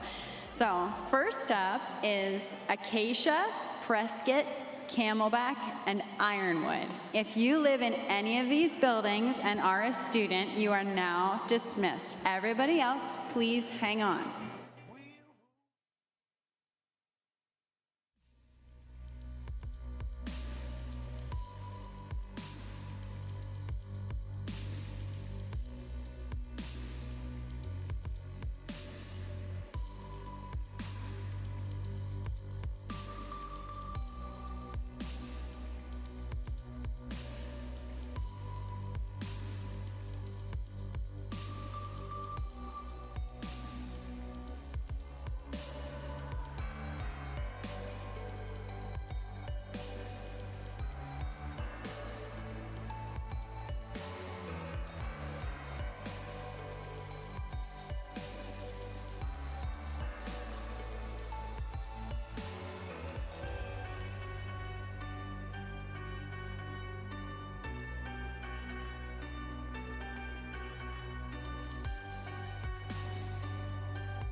Catillo, you are now dismissed. Everybody else, please stay seated for now.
that they have access to funds here on campus. Then we do have Global Credit Union and Grad Guard who are tabling in the lobbies. So during your stretch break, you can go and have a chat with them. So until then, we'll take a brief little break, and then we'll be back here in just a couple minutes. Thank you.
Was a little bit short. I thank you for bearing with us a little bit as our other session was running a bit behind. So we'll try to condense this one too a little bit for us to make sure that we get out here on time. But let me start with an introduction. If we didn't have a chance to meet in the last session, my name is Charity Norman. I am the Director of Welcome Programs here at GCU. This is my 10th Welcome Week this year as a staff member. And since this is parent and family orientation, you guys get family photos instead of just our individual headshots for those of us who provided them. So this is my husband, Dustin, and my daughter, Elliot. She is not a college student. She is smart, but not that smart. Well, not that, you know what I mean. I'm not a parent of a college student, but I am a parent, and I have learned a lot from working with parents and families about what to expect when I am a parent. In another 11 or so years, when I'm in your seat and my daughter is going off to her orientation group, I am obviously the mother of an only child. Do I have any parents of only children in here? Please feel free to come up and give me advice afterwards, because I am gonna be a mess when the time comes for her to go off to college. But I want to start off with sharing a brief blessing for you guys that Pastor Tim, who was up in the last session, has recorded. He wants to celebrate you guys, and then I'll come up afterwards and share a little bit more about this session, a little more about what your students can experience in their O groups, and then what they'll be experiencing through their first semester and their first year. Then later in the session, you will have the chance to hear from some health and safety professionals here at GCU. You'll get the chance to hear from our student life professionals at GCU and learn more about our support for students in their academic and their career endeavors. So let me go ahead and cue that video from Tim. Mothers and fathers, grandparents, aunts and uncles, guardians and families. I'm Tim Griffin, Dean of Students and Campus Pastor, and I want to take a moment to reflect on how you and your student have arrived at this new and exciting chapter. Under the provision of God, your tireless support, sacrifices, and steadfast encouragement have paved the way for your student to reach the milestone of college. They're here, in part, because of you. You have been some of their most influential teachers, instilling values that foster growth not only in knowledge, but in character. You have stewarded their lives well, praying with them, dreaming with them, and preparing them in ways only you can. Every shoe tied, school paper signed, meal prepared, and event has taught them love. As your student embarks on their college journey, may your hearts be both comforted and encouraged that they are going to achieve incredible accomplishments, that many of their dreams are on the brink of being realized, that they are equipped to navigate life and find their purpose in it. Romans 15:13 says, "May the God of hope fill you with all joy and peace as you trust in Him, so that you may overflow with hope by the power of the Holy Spirit." You can feel hope as your student takes this next step. God is with them, and so is their new GCU family. God bless you, and thank you.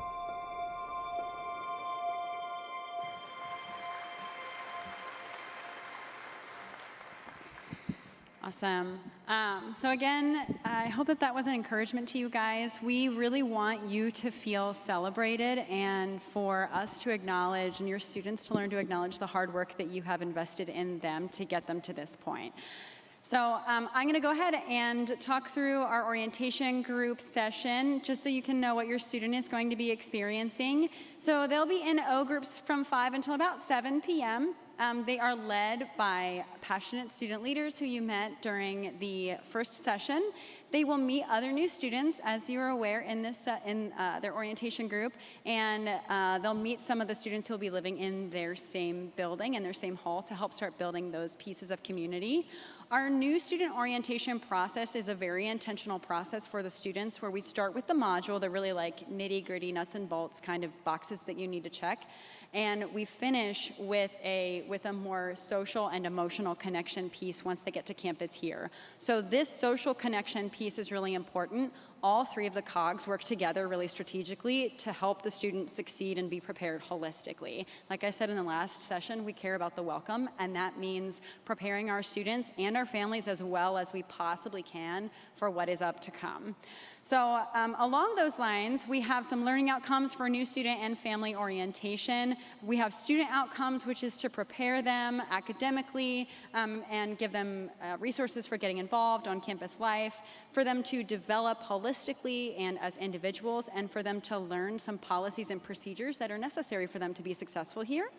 We have really similar learning outcomes for parents and families. So these are the family learning outcomes. And your learning outcomes are to learn about the GCU campus environment and policies necessary to uphold federal law and adhere to GCU community standards.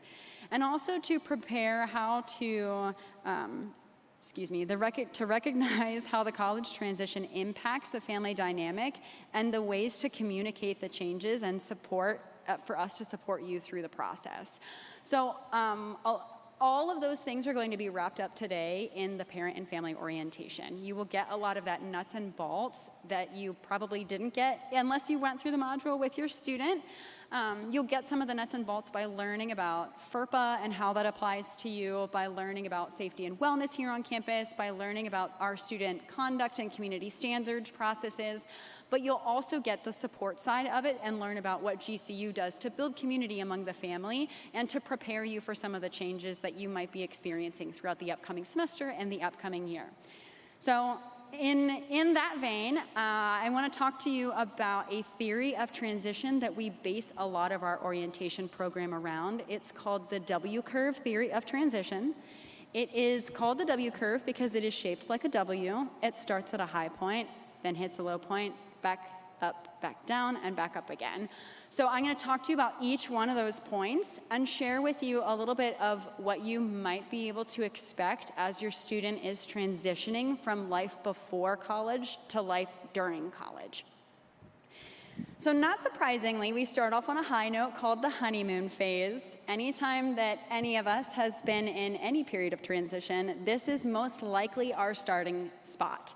We are excited about what is up ahead. Everything feels really exciting. Everything feels super positive. We're very confident that the new phase is going to be better than the old phase. The problems that we had in the old phase are not going to apply to the new phase. We can easily adjust to a new sleeping schedule, all kinds of things. Most likely, your students are in their honeymoon phase right now. Welcome week is so often accompanied with all of those really high emotions, and it feels maybe a little bit like they're at summer camp and everybody that they meet is their best friend and they're not going to have any problems with their roommates. Everything is just going to be sunshine all the time. They can attend a 7 a.m. class every day and make sure that they wake up on time for it. Lots of confidence, lots of excitement that what is up ahead is far and away better than what they left behind. This is the honeymoon phase. This will probably, depending on your student, you know your student better than I do. Generally, this phase lasts anywhere from the first week to about the first 3 weeks. So our most optimistic students are usually out of the honeymoon phase by the end of September. And after that phase ends, we start to hit a culture shock period. And again, if you think through some of your own life transitions that you have been through, after the honeymoon phase, you get a little bit of a reality jolt where you realize that it still does take a lot of work to adjust to this new thing, and it's not as sunshine and roses as you were kind of expecting it to be. So when students are in this phase, what this could look like is suddenly, I didn't realize that I was going to have this much homework that I need to do and that I was going to be accountable to go to my 7 a.m. class. And it's actually really hard for me to go to events every night and then wake up for my class every morning. Or my roommate snores, and what am I supposed to do about that? I've never shared a room with a person before, and this is hard. These are the things that lead to a culture shock. This is also generally a very temporary phase. So most students are only in culture shock for about a month, maybe, is when students will be experiencing this. So typically culture shock we're experiencing like midway through September till midway, maybe late October is when they're going to be experiencing this culture shock. And it's really just, this is new, and I saw the good, and now I'm starting to see the not as good as what I was expecting. The good news is, once we help our students through culture shock, which we can do by helping them to recognize that these experiences are normal and not to be reactionary when your student calls home and says, my roommate is snoring, I need to switch rooms. Your reaction should not be, great, let me call residence life and housing operations and I will get you out of your room. Not an appropriate reaction to a snoring roommate. What's appropriate is, Have you talked with your roommate about this? Is your roommate willing to wear like a nose plug? I picked a really weird example today, guys, I'm sorry. Yesterday I did like my roommate's not doing their dishes, which feels a little bit better, but today we're going with the snoring thing, so here we are. The more appropriate reaction is to talk to to encourage your student to talk to their roommate and to see if the two of them can find a solution together. And your appropriate reaction is not to just jump to, let me come and solve this problem for you, which I know that you know cognitively because our students are adults now. Your students are adults. Mine is a child. But the great news is after students are kind of through this culture shock, they start to hit an initial adjustment period. This is really important that you work with them through the culture shock instead of trying to take away the culture shock, because it builds confidence and it helps to lead them to that initial adjustment that they're going to be experiencing. The confidence that's built, and again, think about your own experiences. When you have learned to figure things out on your own, it helps you to feel more confident that you belong in a certain situation and that you can tackle what that situation is throwing at you. That's really important developmentally for students to be learning in their first semester at GCU. So this initial adjustment we'll typically see maybe end of October, sometimes as late as like Thanksgiving time, generally just kind of midway through the first semester. And this is when a student's like, okay, I figured the roommate thing out, I got my class schedule figured out, I've learned how to adjust my sleeping schedule, I can handle this, I am fine. Excuse me. And the next phase doesn't happen with all students, but it is very, very common, is after an initial adjustment, we do hit a period of isolation. The reason is, after a student has felt like they've adjusted, they know the good of a situation, they know the bad of a situation, but they don't know all of the situation. And so they think that they've adjusted, and then something else that is new hits them, and it feels very, very lonely, and they feel like they're going through it by themselves. That's why it's called isolation. The irony is that it's called isolation because, or it's in this curve because it happens so ordinarily. It's extremely, extremely common, but it will feel like your student is the only one who is going through this by themselves. And what might happen here is a little bit deeper than the culture shock. So it's like I tried to work through things with my roommate. I thought that it was going to be fine, and it's just not. The snoring is just, it's not, I can't do it. And everybody else has a great relationship with their roommate. I must not belong here. Has anyone ever told themselves these kind of stories before? Like everybody else is figuring it out and I'm the only one who is pretending. But again, it's part of the normal curve. It's part of a normal period of adjustment. And the benefit of this is that they can get through it. Most often we see students hit this isolation period in about finals week. So typically in December, they're looking forward to going home. They've been through a semester. Finals is difficult for students. It's a more rigorous period of adjustment or study, for them. And it's just, yeah, it's more rigorous. It's tough to say. Yeah, between the looking forward at going home and the challenge that they don't feel like they've faced yet, this is most likely when we're going to see students entering into this phase. So after they have completed their fall semester, some students hit the final phase before the end of the fall semester, but by and large, most of our students hit the final phase of it during their early part of their spring semester when they choose to come back, and that's called integration. So now they've been through the entire semester, they know the majority of the things that they're going to be experiencing, and they feel well prepared for them, and they feel like they've been given the tools to conquer them, mostly on their own. And that's a really important step to take into adulthood, and that's where you can come alongside them and help them, is just like you have for their entire lives, think about the end goal in mind. The end goal is that you are a successful adult who can handle problems on your own. And that means that you're going to be going through high points and low points throughout this experience, and I'm alongside you to equip you, to encourage you, to help you think about creative solutions to complicated problems, and to cheer you on so that you can reach the point of integration and ultimately of success. So I hope that you all found that helpful. I'm super happy to elaborate a little bit more about it later if you would like. In the meantime, I'm going to invite our student worker, Brooke, up to the stage. Brooke is our student worker within Welcome Programs. She is a senior. She is studying, marketing, and she's also a commuter student, so she knows a little bit about involvement here on campus and how to be intentional. So Brooke, do you want to take it away? Charity. Hi, parents and family. Like Charity said, my name is Brooke Carlson. I'm a senior here at GCU studying marketing and advertising. I have a double minor in hospitality and business management. I'm also a student worker here at GCU for the Welcome Programs. My role there is a marketing and admin assistant, so I help create content for our social media, any marketing projects that the team needs. And then also, if you guys have ever called, emailed our department, pretty high chance you've spoken to me, or I've emailed you, so hopefully I've done a good job. Say yes, because my director's listening. And then I'm also a commuter and part of the Honors College, and I'm a director for our marketing club on campus, American Marketing Association. That's a mouthful. I do a lot of marketing here. So before we get started, we're gonna play a quick video from Ask GCU. Thanks, guys. What's up? Back with another Ask GCU episode.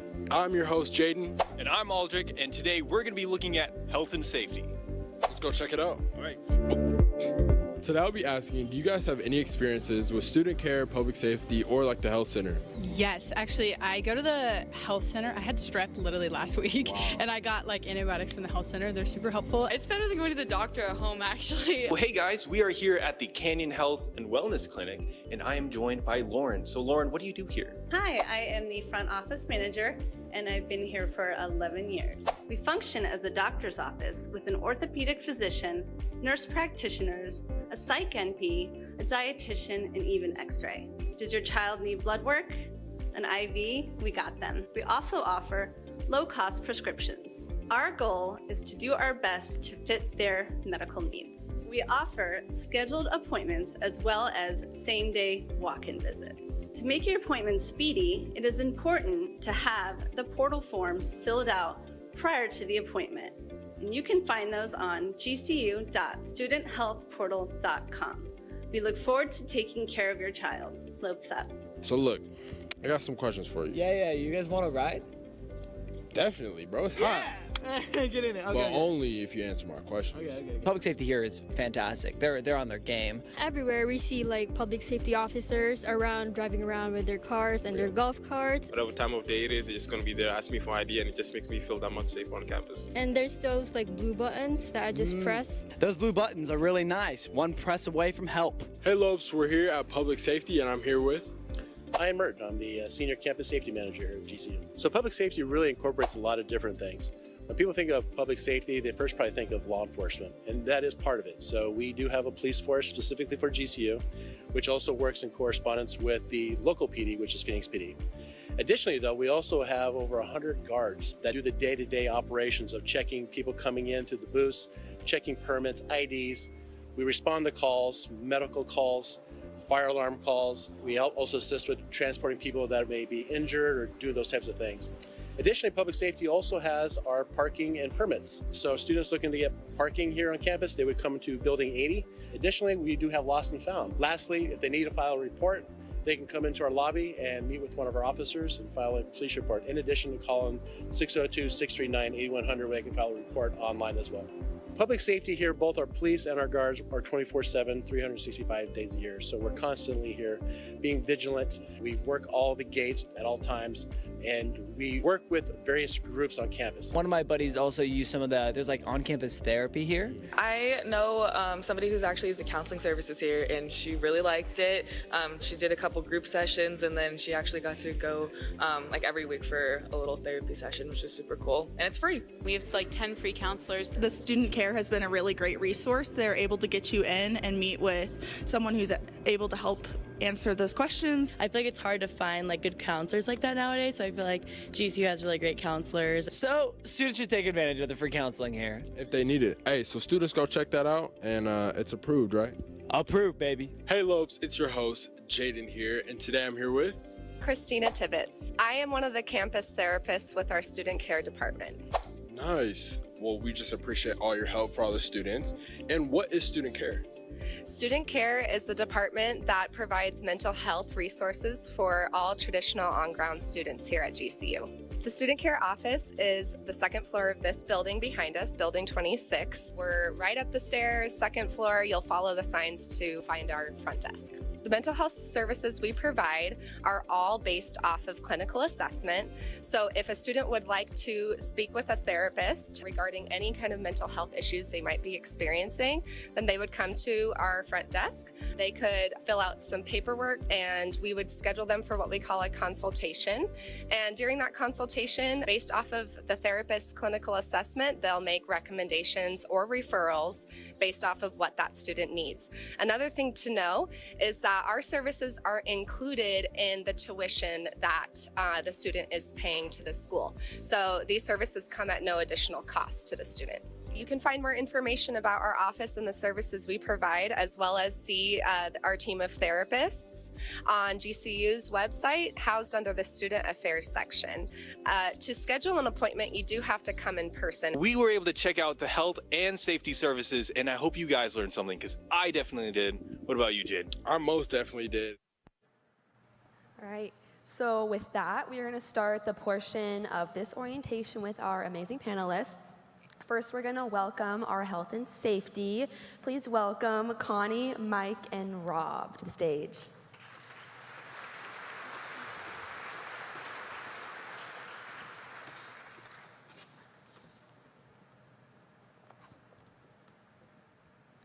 Hi, guys.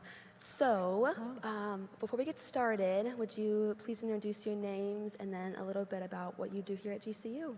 Yes, hi, I'm Connie Colbert. I'm the Director of Health Services on campus. I have been here, this is now my 14th school year. And hi parents. I'm Mike Wallace, a licensed professional counselor, and I've been here almost 8 years, in the field for about 26. And like Charity said in her W, we help with students with adjustments, whenever the honeymoon bubble pops or honeymoon periods and a lot of mental health type of stuff, we deal with that. And it's free, so it's wonderful. Hi, everybody. Welcome to GCU. My name is Rob Handy from Public Safety. Been in public safety over 30 years, retired as a police chief. A little bit about myself. I actually grew up in this neighborhood right down the street from GCU. Left and went to California for 12 years as part of my career and came back recently. Our public safety department, one thing that wasn't in the video is we have a dispatch center that operates 24 hours a day, 7 days a week. That number they flashed up there is on our website. If you ever have concerns about your student or issues or a concern about an interaction your student may have had with public safety in any way, please feel free to call us or reach out to me directly as well. I'm on the website also. Thank you. So how we're going to do this portion of orientation is that you guys are going to get your phones out, scan that QR code, and send in questions you have for our health and safety department.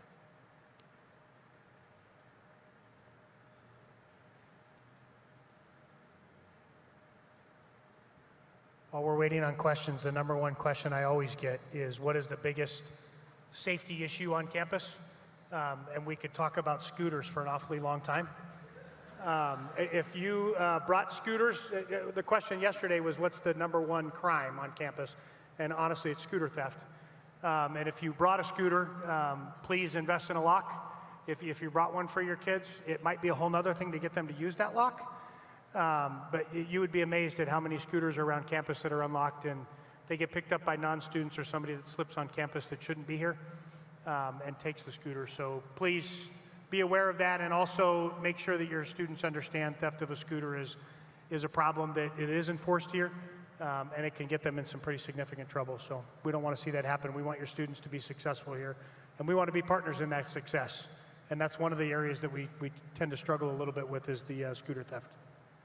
Yeah, I completely agree with him on that one. First question is going to be for Connie. Is there copay with GCU insurance, and can you explain how medical care is done? Sure. So we take most medical plans, the major medical plans, and then your student will be charged your usual copay. If they do have the GCU insurance that you can purchase, there is no copay. You can see our providers and have our services with no copay. If we do not take your insurance, it's a $50 copay for self-pay. So that includes pretty much everything you'll have in the visit for the $50.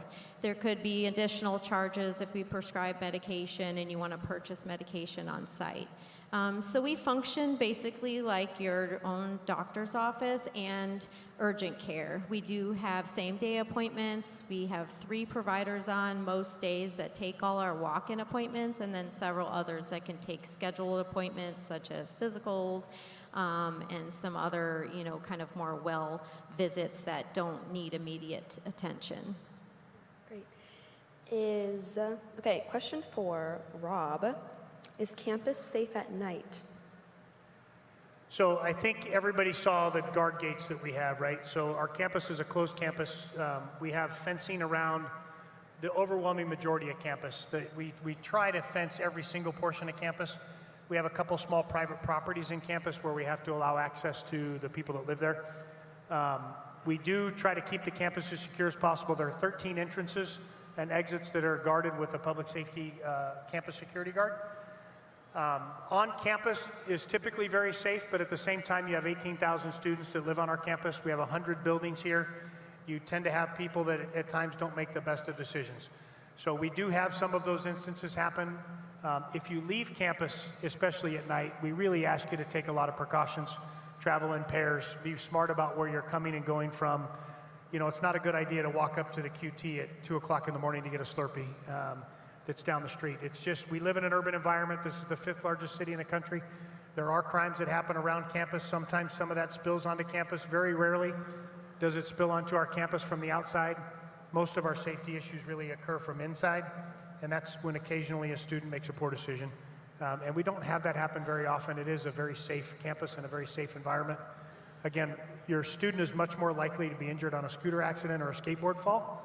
Connie, would you attest to that? Yes, that's our top 10 of injuries and the reasons your students will be seen at the health center. So that's our big... And we deal with the emotional fallout with that. Yeah, I can say as a student here, going in my 4th year, I have never had a problem here on campus with safety. I feel so incredibly safe walking to my car at night.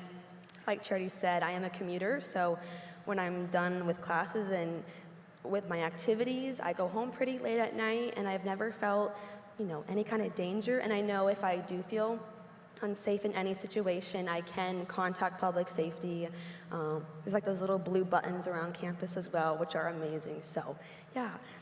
One question could be for Mike and Connie. Are health/mental health devices available on weekends? And then what if there's a health emergency? I can answer from the medical side. We do have an after-hours nurse advice line that your student can call after hours, and they can speak to them, whether it's something that can wait, whether it's something that they need to go to the ER right now or the urgent care or something, and they will give them also some ideas of where to go. Or obviously, if it is a medical emergency, call 911 right away. But yeah, those are our after-hours services for medical. Yeah, and I'll touch on the mental health part of it. Guys, we have an organization called Impact, because obviously with our counselors, we work 8 to 5, Monday through Friday, and obviously we're there for crises if they come up. But for the weekend, Impact comes in, so if there's a suicide assessment, let's say an RA or an RD, a roommate is concerned about a student, Impact will be called, and they will do a suicide assessment for the weekend. So the therapy the crisis part of it doesn't stop after Friday. But then we'll get notified, and through Impact, we have a behavioral health team that will, if that student is in crisis, will walk with them in regards to that. So it's kind of nice because we can focus on our clinical stuff during the week, but we have Impact to back us up, and our RAs and RDs are very wonderful with being there for the students. So. And if your student does call the nurse advice line, the health center does receive a message, and we follow up with that student the next business day. Is there a pharmacy on campus, and how are prescriptions filled? We don't have a pharmacy per se. We do sell what we call prepackaged medications. So if your student sees one of our providers on campus and they prescribe, say, an antibiotic, they can purchase it from the health center at the time of the visit. We do give them the option of either purchasing it at the health center, or we can send a prescription outside to another pharmacy. But we don't have, per se, a pharmacy where your student can bring in their own prescription and we fill it. We can, however, get records from your student's doctor that has prescribed certain medications, and if we do have it, we can fill it at the health center. Thank you. And then one last question for Mike. What is the biggest student need that student care sees at GCU? The biggest what? The biggest student need. That's a very good question. I think on an emotional and mental health basis, it's anxiety, guys. We're in a time, with social media, a lot of stuff coming at us, and students with adjustment and where they're at. I would say dealing with anxiety and then depression, which is the flip side of anxiety in and of itself. But we're there for our students. Whether we process through individual therapy or group therapy, we have different topical group counseling services, anywhere from trying to connect. We actually have an anxiety group to help alleviate those issues, and individual counseling and wellness workshops. So we have a plethora of different things, guys, but I would say anxiety and loneliness, homesickness that Charity talked about a little bit. And one thing I want to say before, one last caveat, for those of you that have minors, and we want to do therapy for everybody, but if your student is 17 or younger, you have to sign off a release of privilege because we have to protect their confidentiality. Because technically we cannot do counseling for a minor unless you guys sign off on that. And that's an easy process. You just go up to Building 26 and you can sign off the paperwork for that. But sorry about being long-winded, but anxiety is the biggest, yeah. Thank you so much. So that was the last question for health and safety. If everyone would give them a thank you for their time.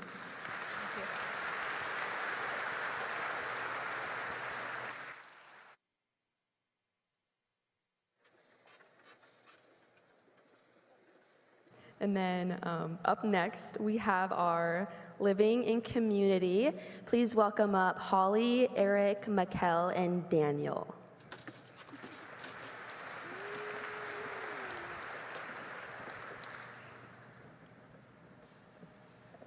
Hi, guys. So before we start again, just names and a little bit about what you do here. Awesome. Hi, everyone. My name is Holly Neely. I'm the Director of Residence Life, which mainly means the 30 living areas on campus that all your students just moved into or they're going to move into tomorrow. I get to oversee all the people that get to live life and welcome your students into their new homes on campus. This is my 12th academic year at GCU working Residence Life, and I'm very excited to get to know your students. My name is Eric Nelson. I'm the director of our spiritual life department here. I've been at GCU for about 7 years. Our department handles various ministry opportunities. We run our chapels and worship services, Bible studies in rooms, and a ton of outreach opportunities. So we'd love to help your students find ways to serve and, again, find their purpose through ways that honor God and find way to support other students on campus maybe who are also looking for connection as well. Hi, my name is Mikkel Kunzelman, and I am part of the student engagement team, but I work under the commuter life team. And our job is to help connect commuter students and form community through different events that we do throughout campus. I started in 2018, and I am fairly new to commuter life as of 4 months ago. Hi, my name is Daniel, and I work in the Department of Community Standards.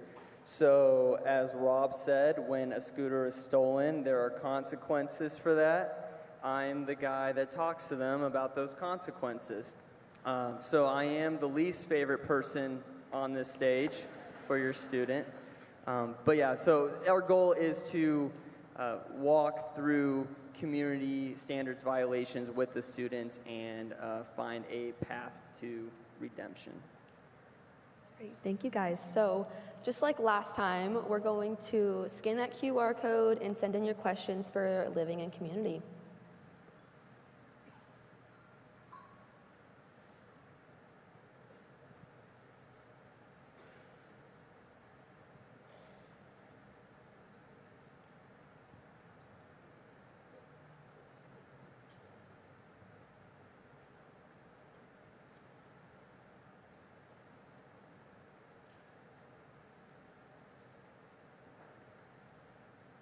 All right, first question. How is conduct handled at GCU?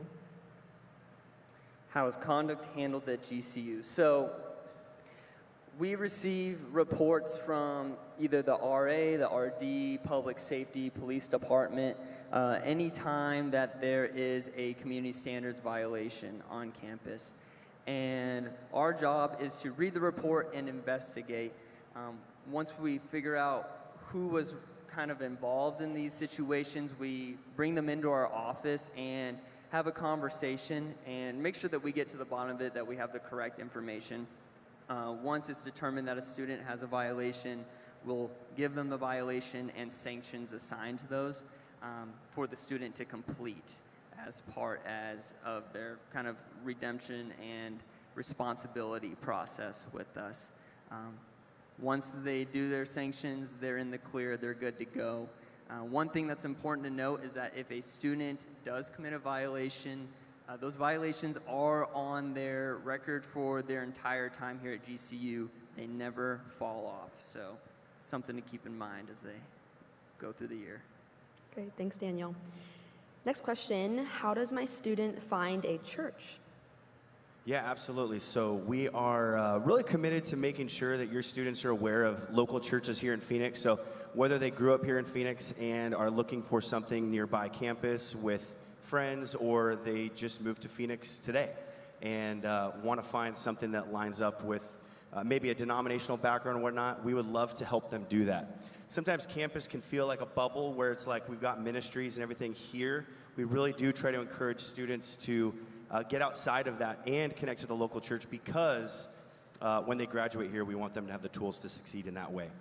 The best way to do that is to encourage your students to ask their friends, hey, or an upperclassman, where do you go to church? Can I maybe hop in your car with you? A lot of the relationships we have with churches nearby, maybe we'll have like their pastor or ministry leader be a chapel speaker. And so there's already some connections there where it's like familiar. And students might say, hey, I'm going to go visit with you. They walk in and there's 200-300 purple shirts, and they know they're in a place where they're going to relate to others. So if students have more particular questions, or they're like, hey, I really haven't found a church yet, please send them to the Spiritual Life office. Encourage them to visit with us, because we would love to help them navigate that. I can say that Spiritual Life here on campus has impacted my time here so much, so I'm just so grateful for what you guys do. Okay, another question. Are there accommodations for students that can't drive to get essentials from outside or inside campus? That is a great question. Mikkel works for the student engagement department, and I would say, just like Eric was saying, if your student needs to ride somewhere, they absolutely should reach out to an RA or a life leader who lives in their building. They also could pop in the student engagement office or even the welcome programs office, and we can kind of help them meet some student leaders on campus that can help take them to the grocery store. I don't think we have anything regularly set up, but that's something we can absolutely do by need. The students on our campus are so generous, honestly, that almost to a flaw, strangers are like, hey, you need a ride to Walmart? And I'm like, hey, maybe you should go in a group of 3, right? Like, so I would just encourage your students to get to know some people, and people are always taking trips to Walmart, which is so close to campus. Another question for you, Holly. How do students become an RA or other student leader positions? That is a great question. I may have even run into some of your students today, and I'm already telling them, like, watch out for student leadership positions. Something that we are really proud of that Pastor Tim talked about is that we're student leader led. And come this fall, we will already start sharing that with the student body. We put a slide up at chapel. The RAs are always talking about it in the living spaces. But there's an application process that comes out in January. Again, we kind of market it in the fall, and then it comes out in January, and your students can fill out an application, and there's an interview process. We are talking up here a lot about the RAs and life leaders, but we do have almost 1,400 leadership positions on campus in all of our offices. And so your students basically just pay attention to the marketing or talk to some other student leaders, and we'd gladly encourage them to apply. Your students are the next students that are going to be leading this campus in the next couple of years. So absolutely encourage them to pay attention to that. Another question for you, Holly. How are roommate conflicts handled at GCU? Yeah, that is a great question. So just a reminder, we keep using a lot of acronyms up here, but all of our living areas are staffed with resident directors. Those are professional staff just like me. So these are educated individuals that have chosen a career to walk along life with students going through the college stage. They live in the living areas. Some are married, some have families. So we have some little lopes in our living areas that your students just love. But they train the student leaders in their living areas, so the RAs have come back a few weeks early, and they are trained in roommate conflict resolution. We have learned a lot about roommate conflict over the past several years, so we developed a really strategic plan. And Charity talked a little bit about that, so some of it really is just first telling the student, have you talked to your roommate? If the student's really nervous to do that, the RAs will walk through what that could look like, and they can even do some role playing with them. If it's a situation where they're like, hey, I'm really nervous, I've never confronted anyone in their life, the RA's like, let's do it together. And so they set up a meeting. The resident directors are really there as a next step. If for some reason the RA is not able to reach a resolution, or the students in the room are having a really hard time trying to figure out, man, this topic's really hard for us to figure out different types of solutions in our room. Could we meet with the resident director together? There's a lot of information on our website, even for parents, of how to encourage your student through roommate conflict. But mostly just know that they're not alone, and they should absolutely reach out to the RAs, and the RAs will walk through that with them. Thanks, Holly. Okay, last question. What spiritual services are on campus, and can my student be part of the worship team? Yeah, so we have 3 worship services that take place every week. And so you start off on Mondays at 11 o'clock is our chapel. We will fill this arena with students and engaging worship and Bible teaching. It's awesome. If you're ever in town, come visit, because it's just incredible. On Tuesday nights, we do something called The Gathering. We have about 700-800 students, and we'll do Bible teaching and worship in the Antelope Gym. This year, we're doing a study called The Life of Jesus, and it's all the way through the book of Mark. And then on Thursdays, we do something called Sanctuary. It takes place in the older church building on campus, and we'll have about 150 or so students, where this is more of like a prayerful type of reflective service. So you could see that there's large-scale events, worship events, but also it kind of gets smaller to maybe more comfortable settings as well. So all students are encouraged to go. No student has to go, but it's, again, highly encouraged, very positive. Students, as Holly mentioned, student leadership positions. If your student likes to lead worship and is skilled in that area, they are welcome to apply and audition. And so we have a whole team that handles that. We also have positions that handle production and tech and a lot that surround that. So again, if you have a student with a background in ministry or a passion for that, man, they got to sign up for student leadership, because we would love to have them and equip them to serve this campus and beyond. Thank you, Eric. So that's going to wrap up our living in community portion. So would everyone give our panelists a thank you.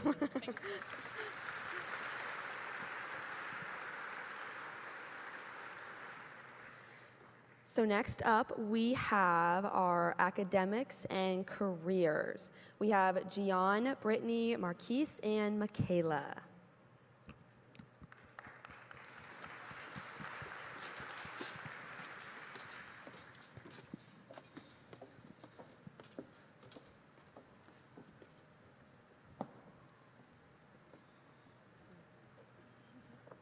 Hi, guys.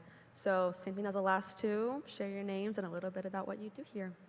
Yeah, hello everyone. My name is Gian Bortolotti. We work in student services.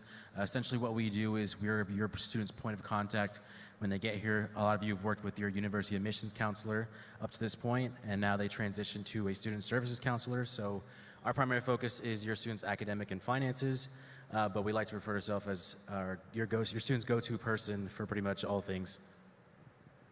Good evening, everyone. My name is Marquise Scott. I'm the Director of Student Development for Career Services. We also have a Director for Employee Relations, Lionel Williams. And our goal is to get your students to be able to live out their dreams, whether it be through internships or career paths. Our goal is to get them ready and prepared. And Lionel's team brings in the corporations and organizations to hire your children. Hi, everyone. My name is Brittany Berry. I'm a director in the College of Humanities and Social Sciences. I also teach the intro course, University Success. It's really the first online class that students take that prepare them for the life in college. I been here for about 10 years, and I was also a student here before that.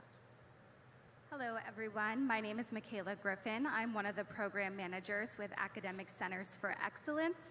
I've been with GCU for 8 years, and I was also a student.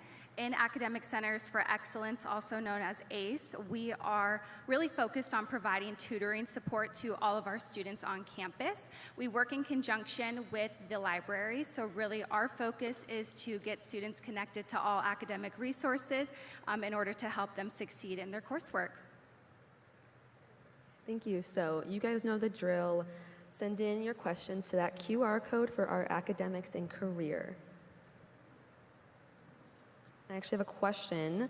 How does my student get a job or internship on campus?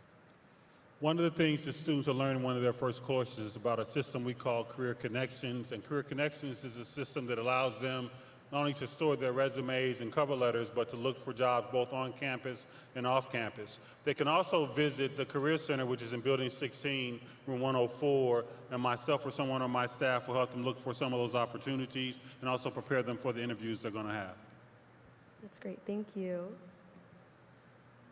Just going to wait for a few more questions to roll in. Okay.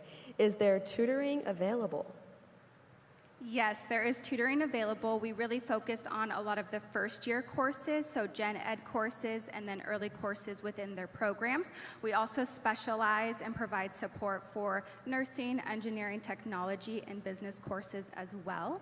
And we provide tutoring in a few locations across campus. So we actually have 4 where students can pop in, ask questions. If they need help getting booked for appointments, we are more than happy to help them do that. And then one more question for that. How do students access that? Yes, so students can access our services by booking an appointment through their student portal. There is an app within there called Career Connections, and they can go in there. There's a schedule appointment option right at the very top right-hand side. If they run into any snags or any troubles, they can definitely stop into one of our 4 locations, and we can help walk them through it. I know sometimes it can be a little challenging, maybe that first time, but it's just a few clicks, and then they can get an appointment booked. Awesome. And I can say that the ACE Center has saved me at my time at GCU with my difficult classes. My first 2 years here, I think I was nervous to go to tutoring and admit that, hey, I'm struggling in this class and I'm not doing so well. And then I got really smart my last year, and then now this year, I'm going to really utilize the ACE Center. And everyone in there is just so amazing, and the tutors are just incredible. So if you hear that your student is struggling in a class, please recommend that they utilize the ACE Center.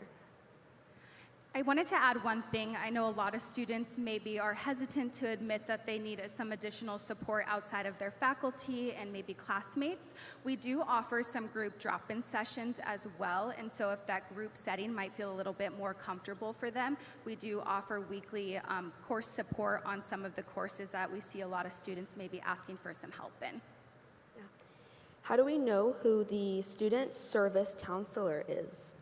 Yeah, so our information is located in your student's portal on the bottom left-hand corner. So it should be updated by now. If not, it should be updated when school starts. So we have our both email and phone number available in there, but they can also stop in anytime in Building 18, which is the big glass window building that you see in the center of campus. Second floor, we're available there as well. Let's see. What if students don't know what they want to do? Do you help direct them? Is that more of a career question, you think? So the students being here on campus is the time for them to learn what they want to do.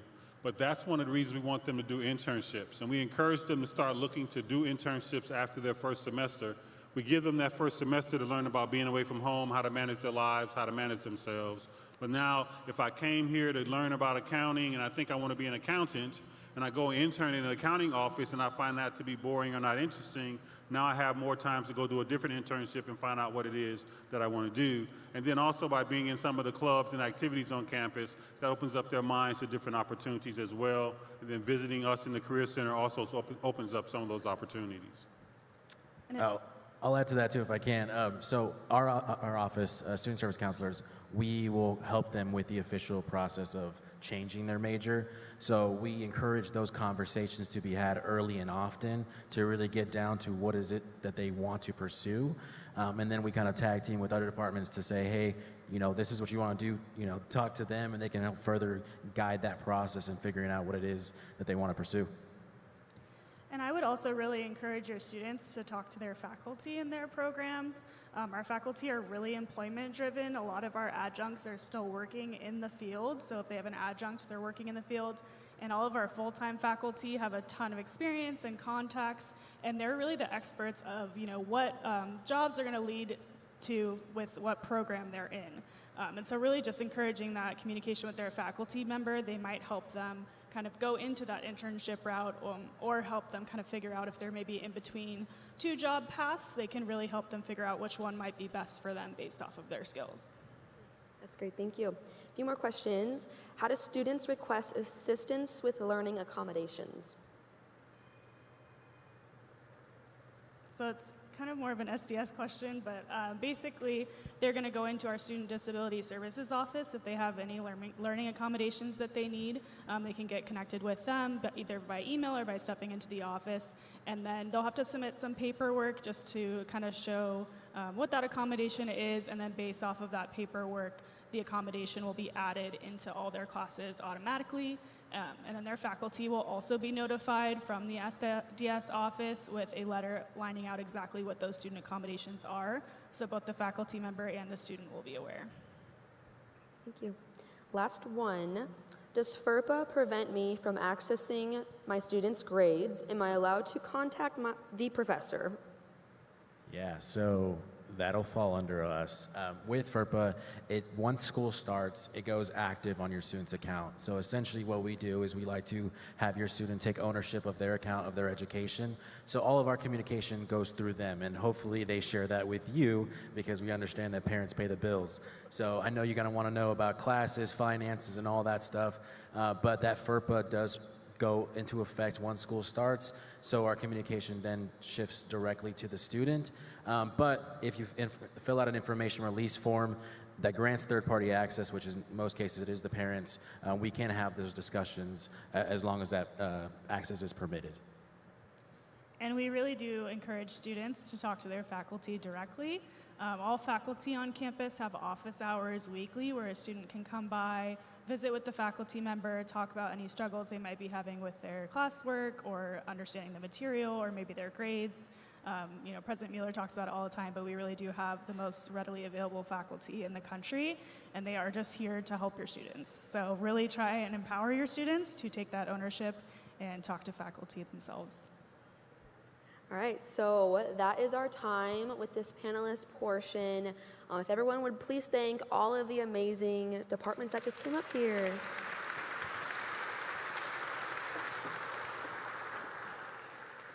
So next we are going to welcome up Nadine and Craig with the GCU Parent Council. Thank you guys.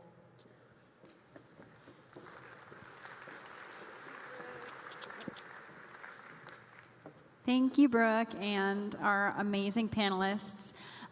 So this will be the last portion of our parent and family orientation today. I have up here with me two of our GCU Parent Council members. They are both parents of current or former GCU students. So do you guys want to introduce yourselves? We can have a seat too.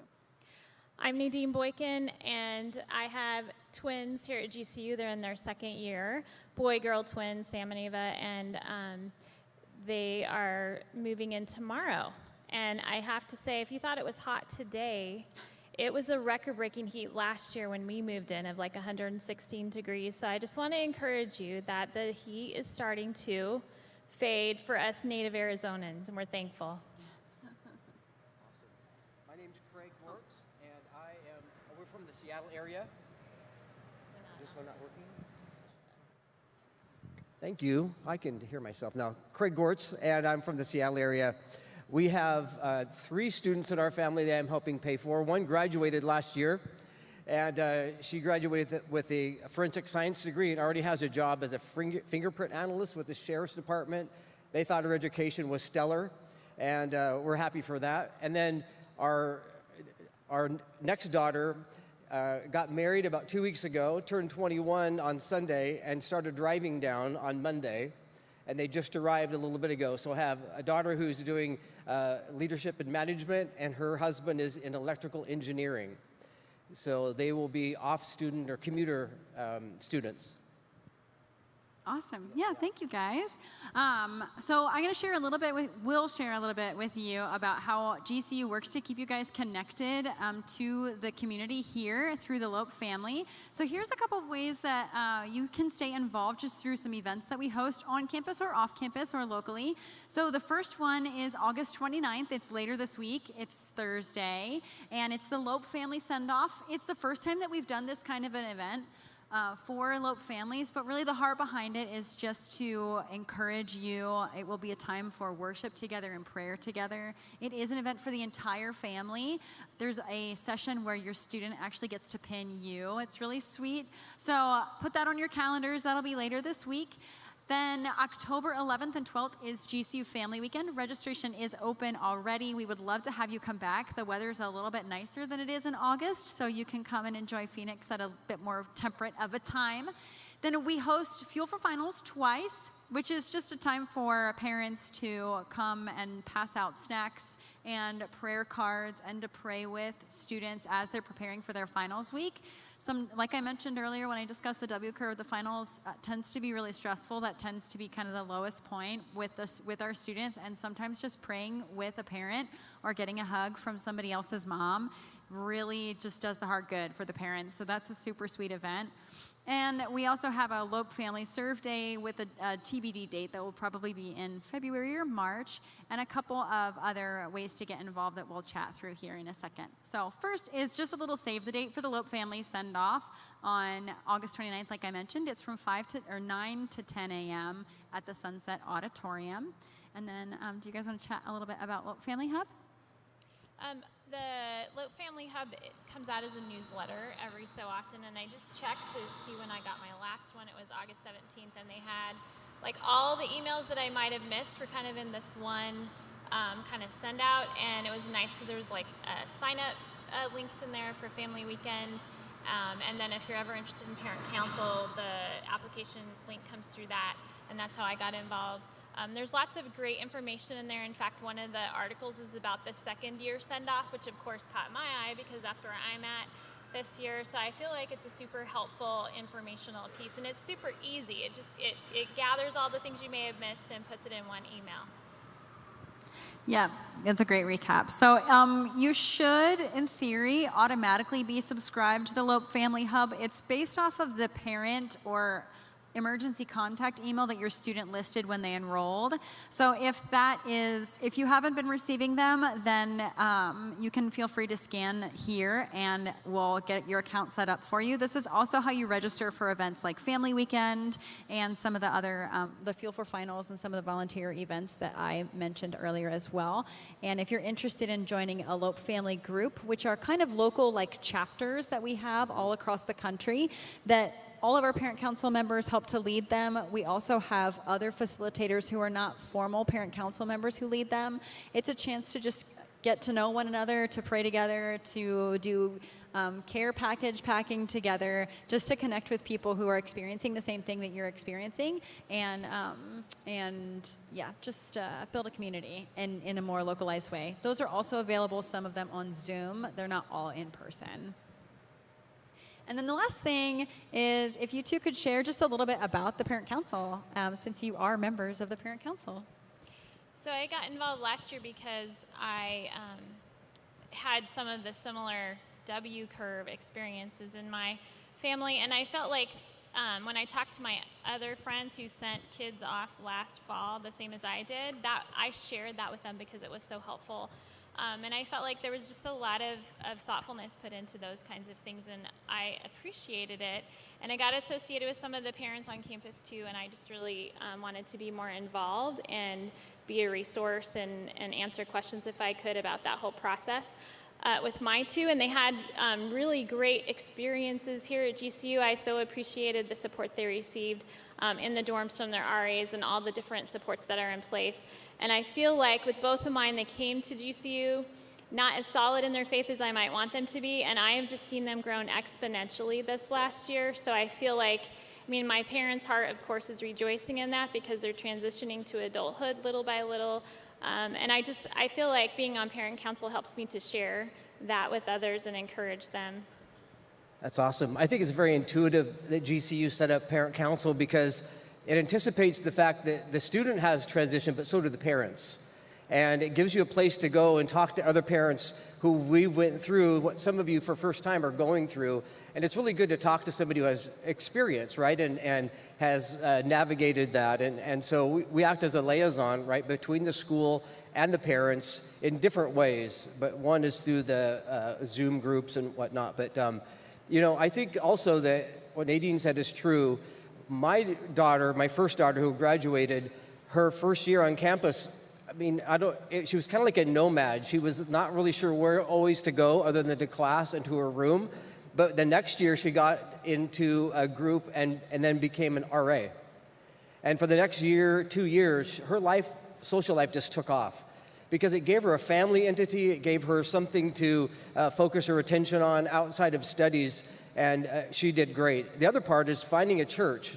As already said, it's not the same as going to church when your students are at home.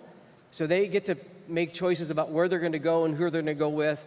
But the idea is that we just kept asking our daughters, who were both here at the same time for a while, where they're going to church and who they're going with and who their friends are. And it just gave us a good confidence as parents that their spiritual life was being maintained and even going forward, and that their social life, finding a place to connect, was also taking off. And so those things helped us as parents, and they'll help you too if you encourage your student to get involved in something on campus to help create a family, but also stay involved in their church. And so this is my first time as a parent council, and we've been on Zoom calls a couple months, but I think we all share the same desire to see our children do well and to see them excel in every area of life. And so that is one thing that Parent Council can do for us as a whole.